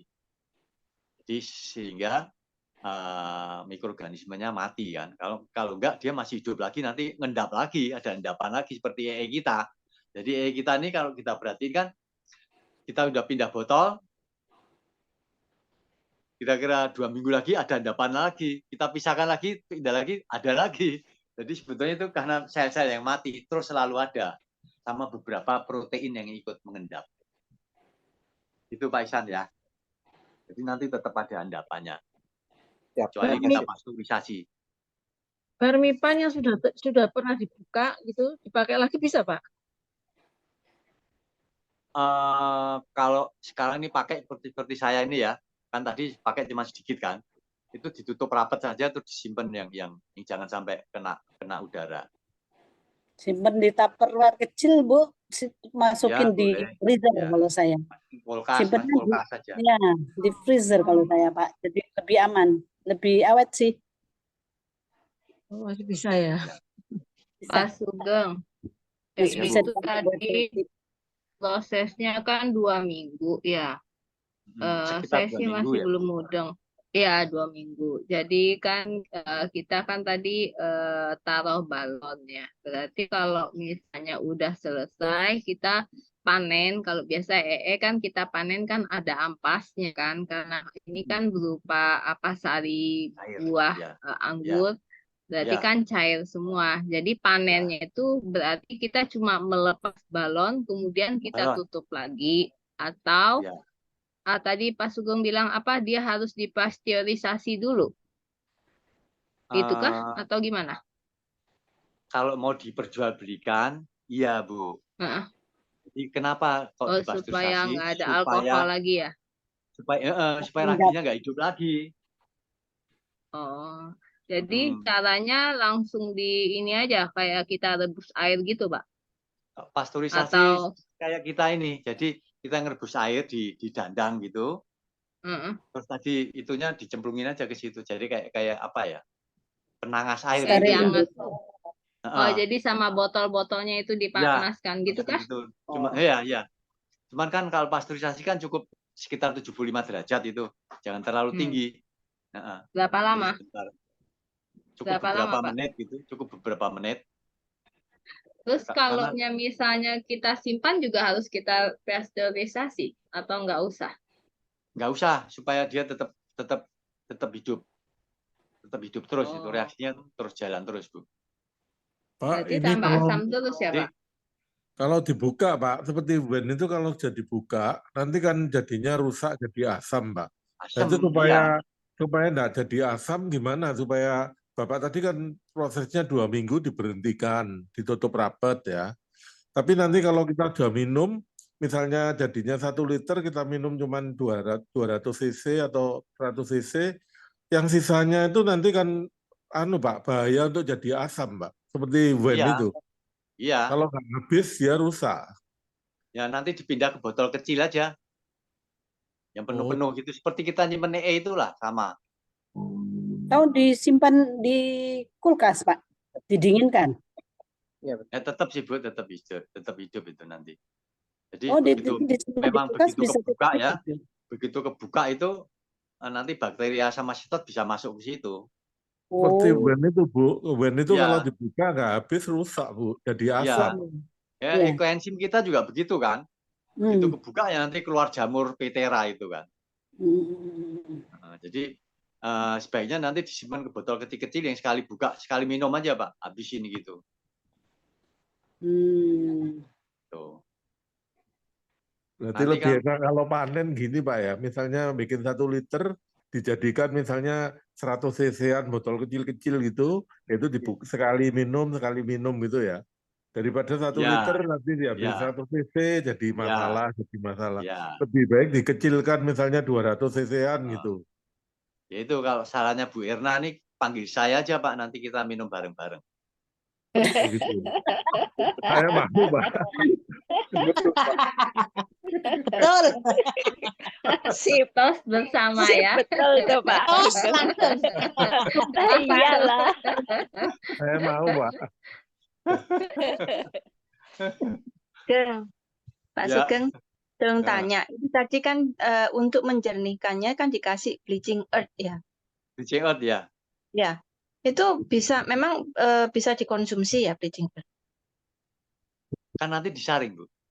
Setelah dikasih bleaching earth itu diaduk sampai kira-kira beberapa menit gitu supaya warna-warnanya terserap semua di bleaching earth-nya itu. Kemudian kita saring. Jadi dipisahkan itu Berapa nanti. banyak, Pak? Kenapa? Berapa banyak? Mungkin sekitar 3%-an gitu. Gitu. Apa Tapi itu Pak? dikonsumsi berarti nggak apa-apa ya Pak ya? Itu kan bahan kimia gitu kan? Oh, enggak, itu kan cuman bleaching itu sebetulnya seperti tanah lumpur gitu. Kemudian memang diperlakukan pakai bahan kimia, dipanasin gitu supaya dia mengembang, muncul pori-porinya banyak. Jadi pori-pori ini yang kemudian bisa menyerap racun-racun, menyerap warna-warna yang tidak kita kehendakin. Katanya dikasih karbon bisa Pak untuk menjernihkan. Karbon bisa ya, karbon bisa, cuma lebih mahal aja. Bleaching earth lebih murah. Karbon maksudnya areng gitu ya Pak? Areng ini norit itu Bu. Oh. Yang makan wine rasa norit rasanya aneh kali Pak. Kenapa? Kalau minum wine rasa norit rasanya agak aneh kayaknya Pak. Bingung. Enggak. Ada Itu biasa kok, biasa dipakai orang, biasa diaplikasikan. Jadi bleaching earth atau norit atau gabungan dari keduanya itu dicampur, itu diaduk, terus kemudian disaring. Jadi itu jernih sekali. Jadi noritnya dicemplungin gitu Pak ya di Iya. Wine-nya. Di wine-nya ya. Saringnya Kemudian disaring ya. berapa Pak? Kenapa? Saringnya pakai ukuran berapa saringannya? Oh, kalau filter press ada, kalau pakai filter press tuh berapa mesh ya? Iya. 400-an kali ya. 400 atau 500. Ya nggak apa gitu Bu. Oh, kalau pakai Workman, kertas filter Workman sih sekitar ukuran 30-an gitu. Workman nomor 40 atau 30 gitu. Tapi kalau filter press ya mungkin ada lah untuk ngepres ini gitu, tahu mereka. Itu umum biasa dipakai Bu. Jadi bukan cuman minuman bir juga pakai itu, bir, wine, terus minyak goreng itu pakai begitu juga. Jadi minyak goreng itu aslinya kan warnanya nggak seperti itu. Minyak kelapa sawit itu artinya aslinya kan merah, kemudian merah kayak merah darah gitu. Jadi harus dikurangin. Pak Sugeng, bleaching earth itu kan seperti Pak Sugeng bilang, minyak goreng yang kita makan tuh udah pakai bleaching earth.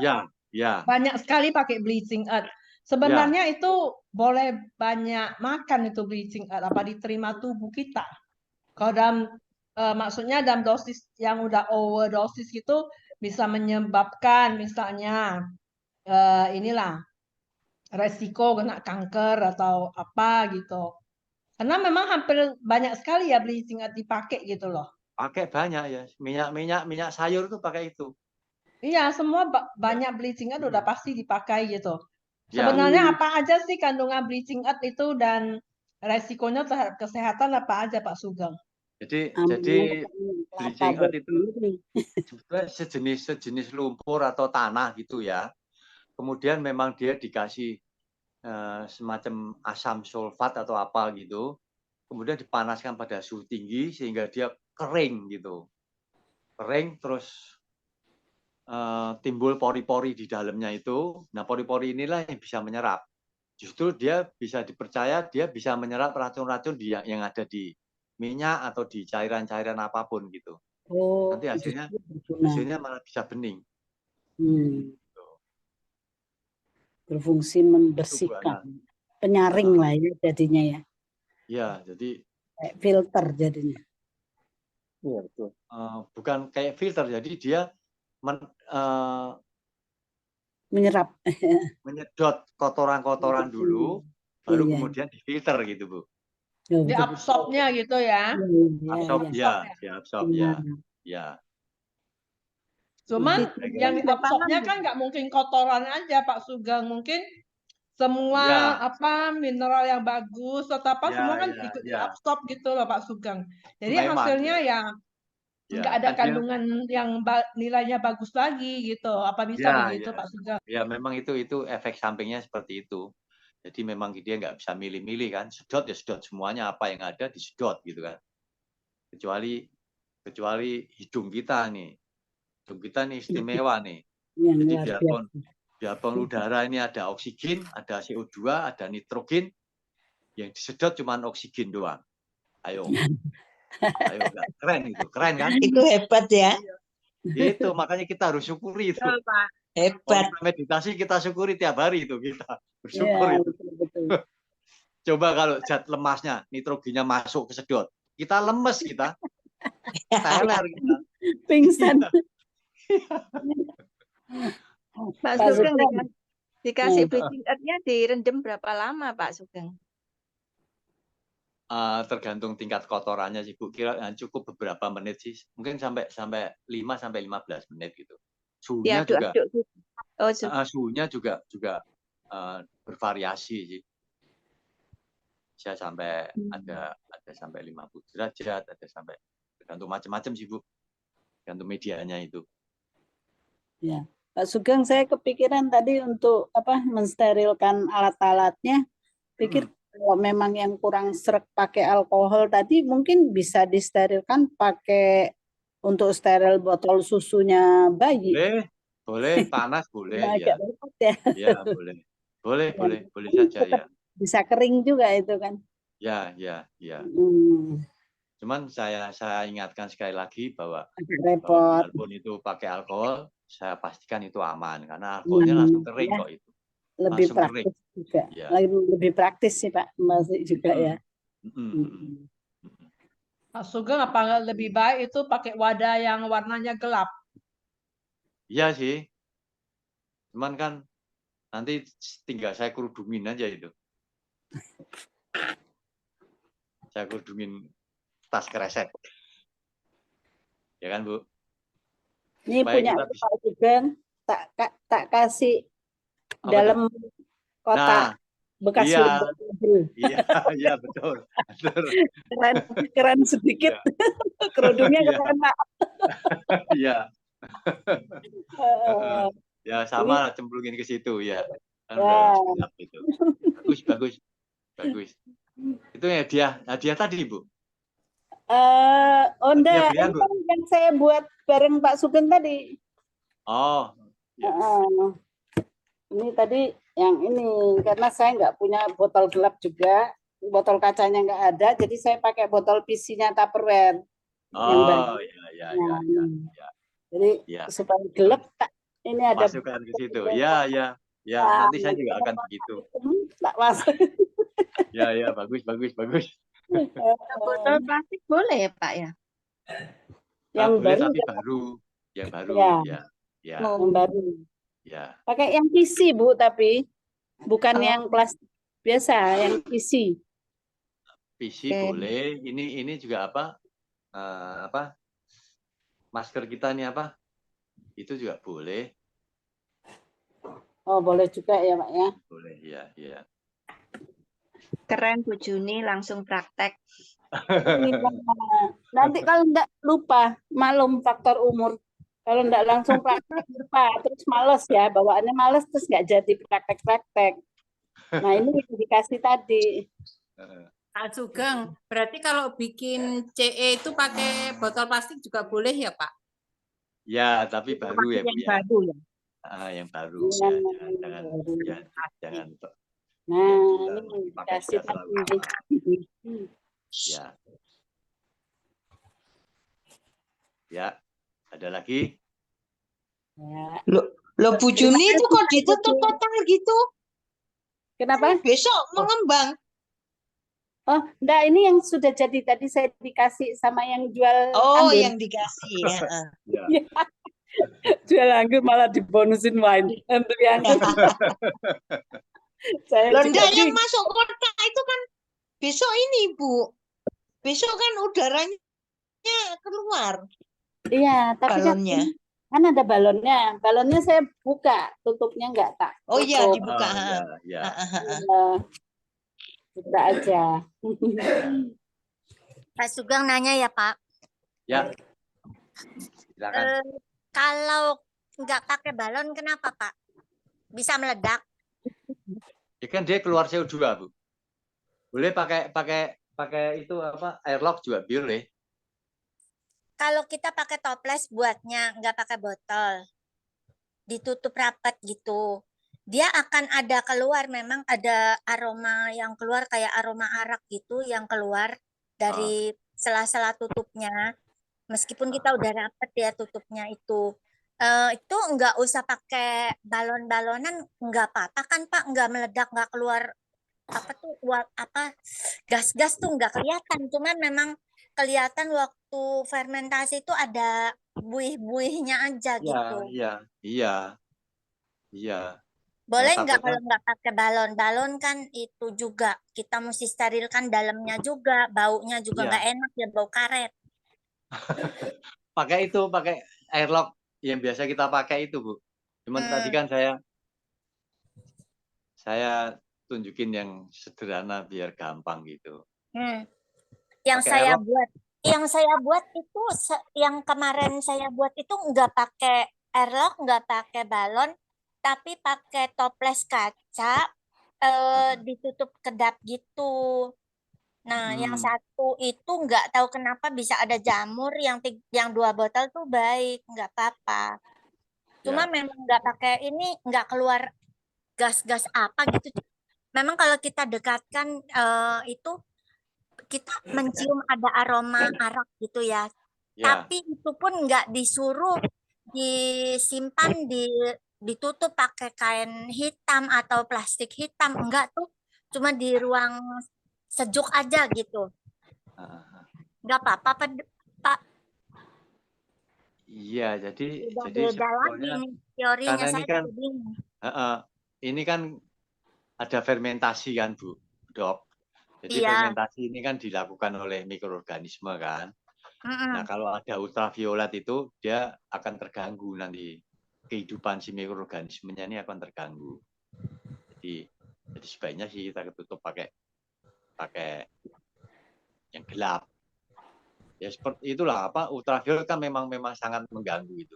Makanya bahan-bahan kimia, obat-obatan kan pasti ditutup warnanya gelap atau tidak transparan kan, nyimpennya itu. Iya, nah, kalau Pak. nutupnya oke, Ibu boleh seperti kita membuat ekoenzim dulu, waktu kita pertama membuat ekoenzim kan 60%. Iya, betul. Dari wadahnya kan. Nah, itu sebetulnya memberi peluang supaya gasnya bisa masuk ke situ gitu, ke ruangan yang kosong itu. Tapi tetap berisiko nanti siapa tahu tekanannya gede sekali bisa muncrat gitulah. Itu yang kalau yang mentor saya yang lain itu yang saya buat kemarin ini setiap hari harus digoyang-goyang gitu, diputar-putar supaya dia itu buahnya tuh tercelup dengan, kan saya pakai madu ya, nggak pakai apa tuh starter. Jadi dia nggak keluar buih-buih apa tuh gas-gas gitu Pak.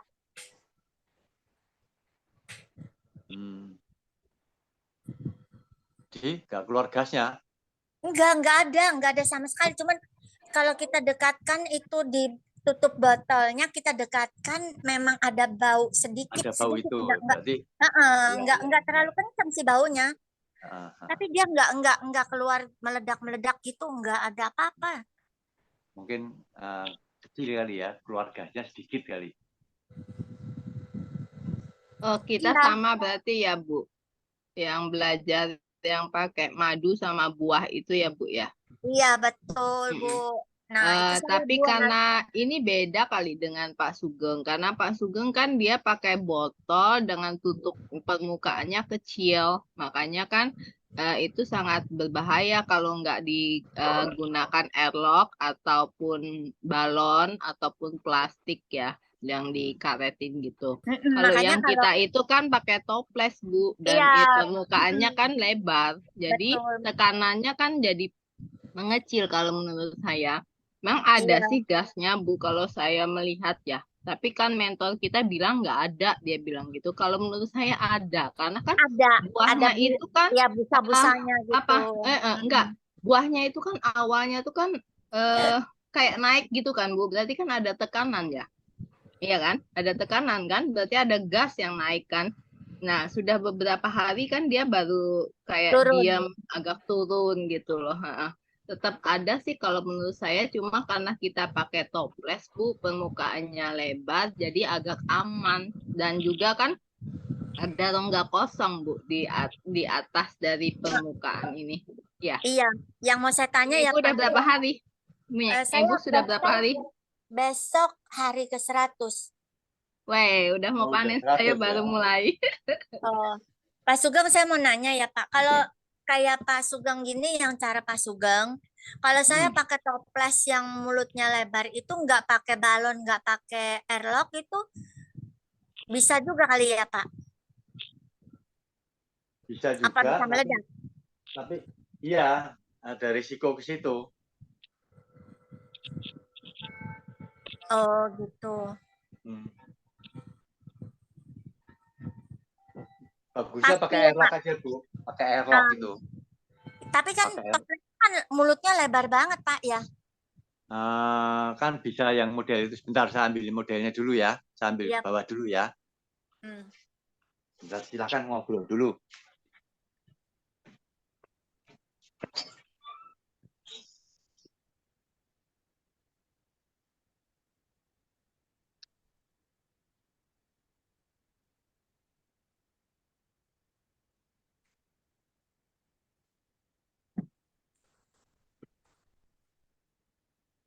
Bu Jun, saya meskipun besok mau panen, saya kalau nggak sempet saya tunda loh, saya nggak panen, nggak nyaring loh.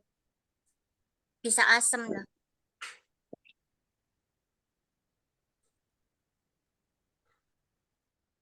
Bu, lain itu Bu, karena itu madu, nggak ada airnya. Kalau ini kan kita ambil pakai air. Jadi gasnya, iya, yang itu kan pakai hanya madu. Ini Bu, Gitu airlock loh. yang model begini. Ini kan dibuka. Iya. Ya, ini diisi alkohol kan? Alkohol 70%, ya kan? Ini. Nah, ini kan nanti misalnya ini Ibu tutupnya lebar. Tutupnya lebar seperti ini misalnya ya. Ini juga dibolong aja. Dibolong sesuai ini. Jelek. Nah, begini kan nanti. Nah, ini sela-sela ininya dikasih lem itu, lem apa? Lem plastik itu. Yang seperti lem akuarium atau apa itu. Jadi supaya nggak bocor udaranya. Begitu aja Bu.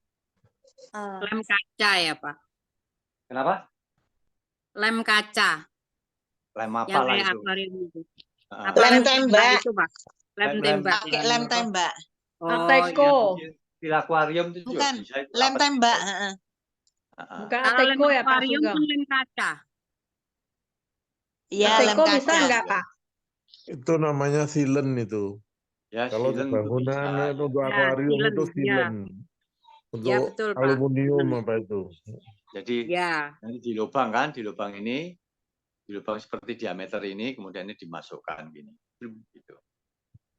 Ya, gitu Budok ya. Lebih aman ini. Ya, Risiko Pak. Tapi meledaknya. nggak dikasih itu aman kok Pak. Soalnya dia lebar Pak, sekitar berapa ya, 15 cm garis Ya, tengahnya. lagi pula kalau memang itu madu terus dikasih Iya, buah buah. tanpa dikasih air, Iya. itu memang kecil kemungkinan terjadi fermentasinya. Iya, jadi Ya, tidak karena gasnya tidak terlalu banyak, mesti, Pak. mesti kita ingat ya bahwa madu itu tekanan osmosenya tinggi sekali. Nggak ada itu bakteri yang bisa hidup di situ. Kecil sekali lah, kecil. Kecil ya, nggak mungkin dia bisa hidup. Dia hanya bisa hidup setelah tekanan osmosnya menurun, di mana turunnya itu adalah kesedotnya buah itu kesedot kan, cairannya kan kesedot. Iya. Nah itu menyebabkan tekanan osmosnya agak turun sedikit. Nah itu yang bisa fermentasi, tapi nggak banyak. Yang fermentasinya pasti nggak bakal terjadi banyak itu. Makanya yang punya saya yang dari mangga itu Pak kayak ada lapisan di bawahnya. Kayak ada jelly. Jadi hari pertama itu dia sudah kelihatan kayak cairan dari mangga itu kan sudah bercampur ya dengan madunya. Saya pikir kan cuma itu ya yang turun. Ternyata besoknya saya koncang-koncang loh, kok kalau kita mengoncang itu kan biasanya dia tercampur rata. Kalau itu enggak, jadi kayak ada lapisan di bawah, kita putar ya ikut muter gitu loh, selapis. Sampai sekarang masih ada. Cuma yang mangga, yang lain tercampur rapi kok. Dan dia mangga yang saya gunakan harum manis ya. Nggak seberapa bergas sih Pak. Jadi yang nggak seberapa naik gitu loh.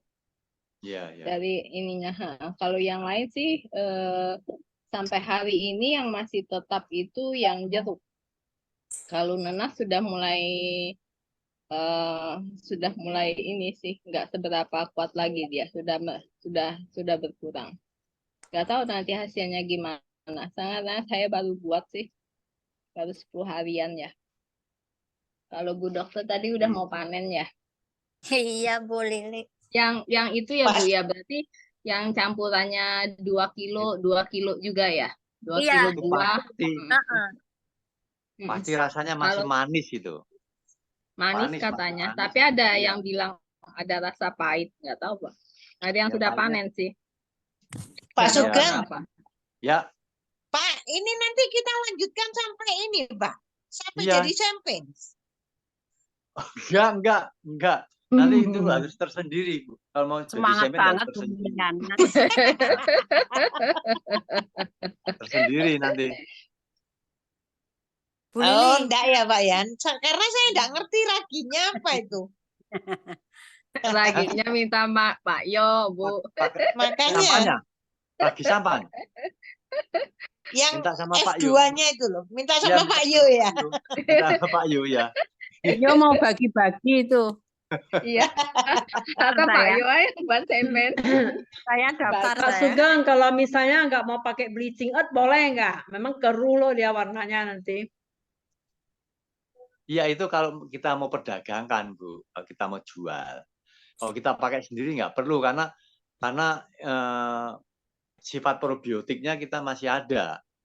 Kita kan perlu juga itu probiotiknya itu. Ya, setuju.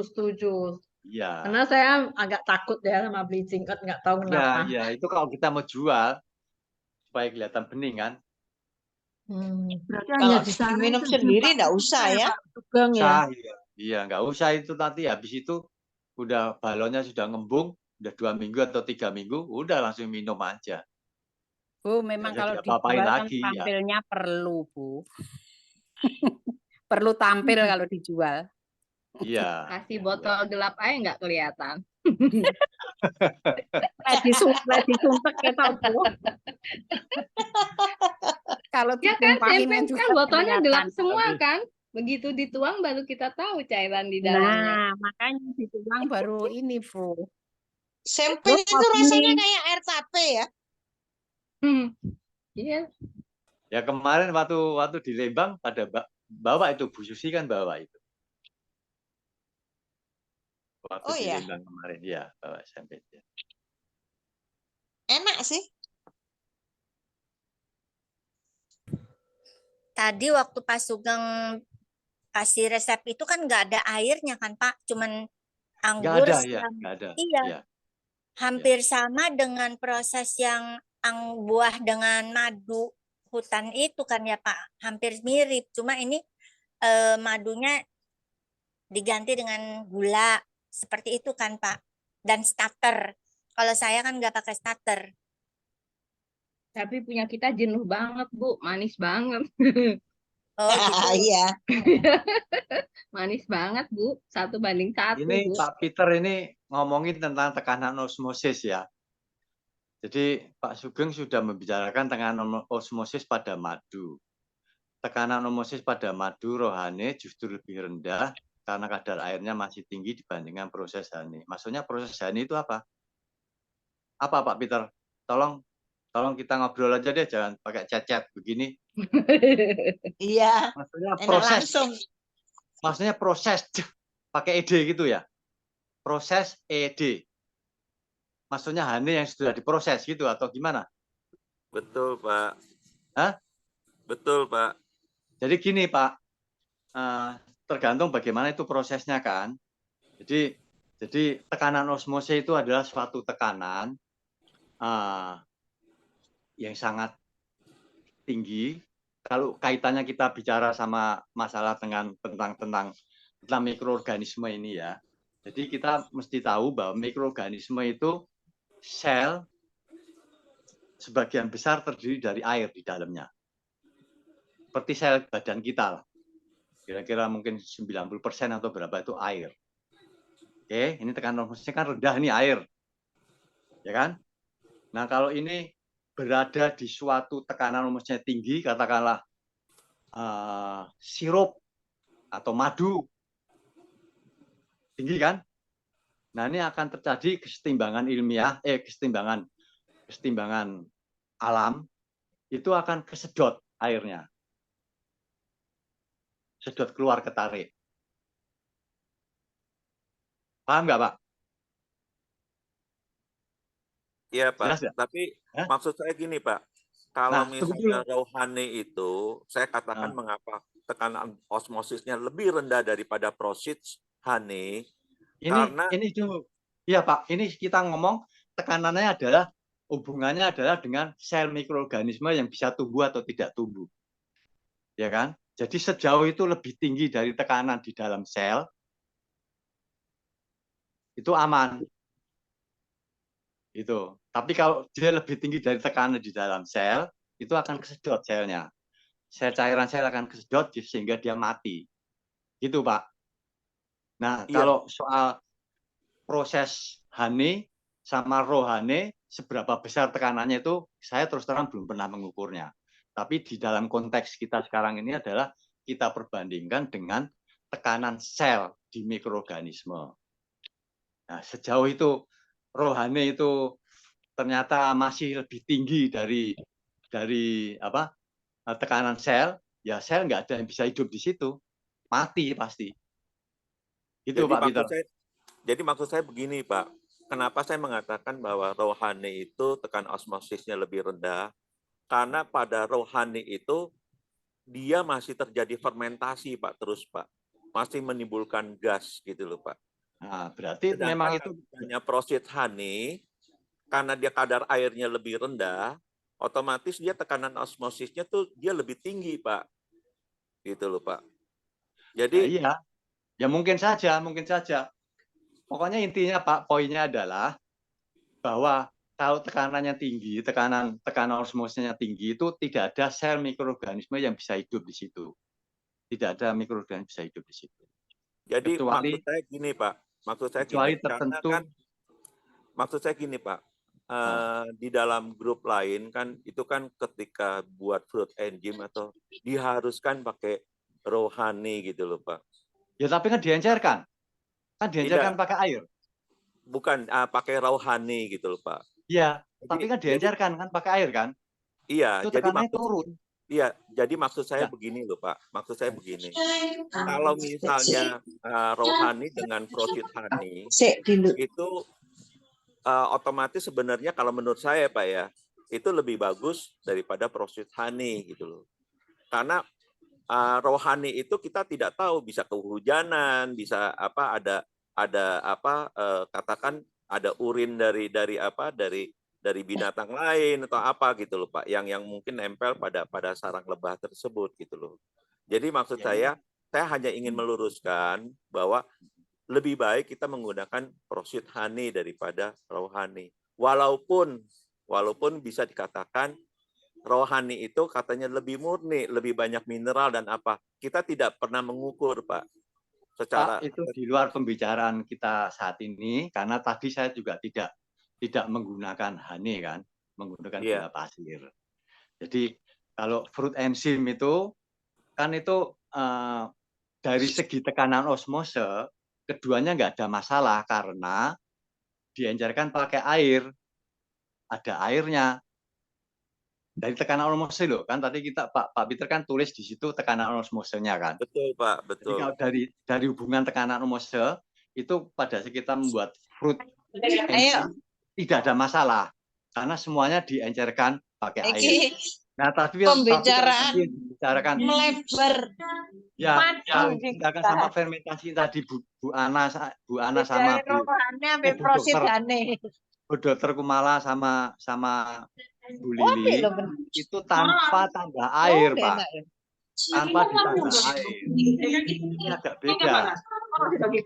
Jadi tekanan osmosnya masih tinggi.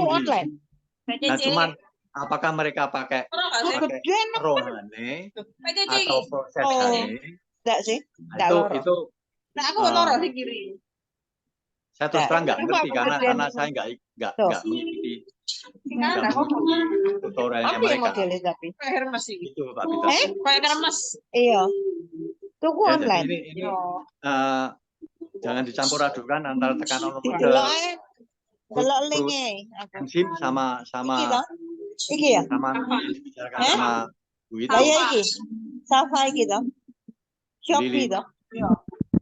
Safa official shop. Pak Peter ambil Pak Sugeng buat honey.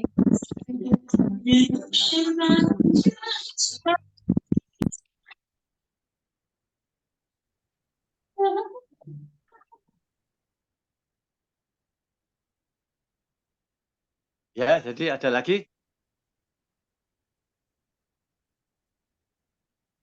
Saya sudah, Pak. Ya, Pak Sugeng boleh nggak tanya classic enzyme, fruit enzyme, boleh ya? tapi mendingan ini saya takutnya rekamannya sudah terlalu banyak ini. Nah, udah matiin aja kalau maksudnya Berapa kalau juga ini? udah selesai yang wine, boleh tanya mengenai fermentasi classic enzyme, fruit enzyme gitu. Nah, baru saya tanya, kalau nggak izin ya saya nggak tanya gitu. Bentar, saya coba ini. Ya, stop. Rekamannya kok ini rekamannya kok malah udah nggak ada nih, jangan-jangan malah hilang lagi. Waduh, jangan sampai hilang. Iya, makanya. Waduh, gawat kalau hilang. Padahal tadi saya nggak ikut dari pertama. Nah, bentar. Saya harus panggil asisten saya dulu nih. Udah jam 9. Kenapa? Sudah jam 9 lewat. Atau besok pagi aja, Bu? Bu Ana? Besok pagi ada mindfulness kan minggu. Bukan besok pagi, Senin pagi. Senin pagi. Nah, Senin pagi ya. Ya. Saya sering Besok nggak pagi. bisa bangun. Atau nanti telepon aja deh. Telepon nggak apa-apa. Besok ya. Oke, sebenarnya saya cuma mau tanya, kenapa fruit enzyme yang ngajarin Pak Sugeng itu nggak sama kulitnya, sama bijinya? Oh iya. Nah, kenapa? Padahal kan di bawah kulit itu terdapat enzim yang paling lengkap. Nah, dan di Dr. Join itu justru dibilang itu sangat penting nih masukin kulit bijinya. Tapi kalau bijinya saya kurang setuju ya. Dari Karena pektinnya biji sih kan sebetulnya, Bu. Jadi di Hah? kulit itu banyak mengandung pektin sebagai unsur dinding sel. Dinding sel kulit itu banyak mengandung pektin. Pektin itu adalah sejenis karbohidrat juga.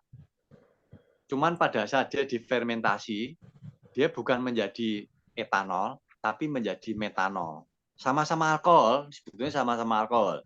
Jadi, cuman kalau etanol itu bisa diminum, kalau metanol tidak bisa diminum, malah beracun.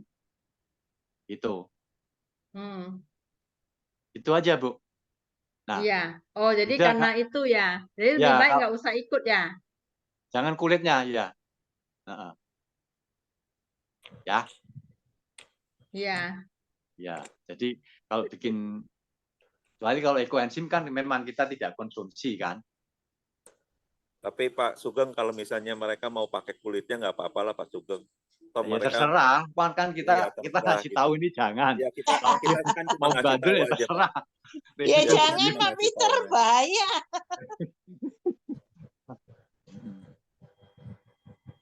Bahaya kalau metanol kan Pak. Bahaya ya. Jadi justru itu kalau misalnya kalau misalnya memang mau bikin fruit enzim dengan kulitnya silakan aja, nggak apa-apa kok. Ya kan? Kita tuh hanya memberikan ilmu tambahan gitu loh. Bahwa di bawah kulit itu lebih banyak vitamin atau apa itu benar. Tetapi di situ juga banyak mengandung pektin begitu. Jadi banyak kasus fermentasi minuman beralkohol di negara-negara berkembang ya, termasuk Indonesia, banyak menghasilkan metanol. Jadi sebetulnya kasus keracunan metanol itu banyak sekali, cuman tidak dipublikasikan saja. Jadi kita harus hati-hati. Itulah sebabnya saya sarankan pakai buah anggur saja. Karena ini sudah ribuan tahun dipraktekkan orang di seluruh dunia dengan aman. Sudah ribuan tahun loh, bukan kemarin-kemarin aja. Gitu. Baik, ini kelihatan sudah terlalu malam ya. Kita tutup sampai sekarang aja ya. Nanti kalau ada pertanyaan boleh. Ya. Telepon juga boleh. Senin pagi aja. Senin pagi aja, Pak. Senin pagi juga. Ya. Makasih Pak Sugeng. Makasih ilmunya. Makasih Pak Guru Sugeng, Pak Yohanes, Pak Yohanes. Bye-bye. Terima kasih juga. Malam ya. Ya. Terima kasih teman-teman. Selamat malam semuanya. Bye. Ya. Terima kasih. Terima kasih semua. Ya. Selamat malam Pak Sugeng. Oh iya Pak Albert. Oh iya. Wah sorry nggak sempat menyapa. Oke. Pak Albert mau nanya, Pak Albert mau nanya, itu bibit kefir yang saya kasih bagaimana? Oke, sehat-sehat semua. Sehat-sehat semua ya Pak Albert ya? Ya, sehat. Oh ya syukurlah kalau gitu. Banyak yang belum dapat Pak, banyak yang minta itu Pak. Bibit kefir. Siapa ini? Banyak yang minta. Itu Pak Kalau Yohanes. saya cuma bisa ngasih F1-nya aja, nggak bisa ngasih grade-nya saya. Nggak cukup. Pak Yohanes kirim-kirim lah grain-nya ke saya. Nanti kalau saya biarkan nanti saya bagiin juga kepada yang lainnya. Kalau Ya, kirim Pak Peter, Pak, yo. merek kefirnya lambat, kalau water kefir cepat.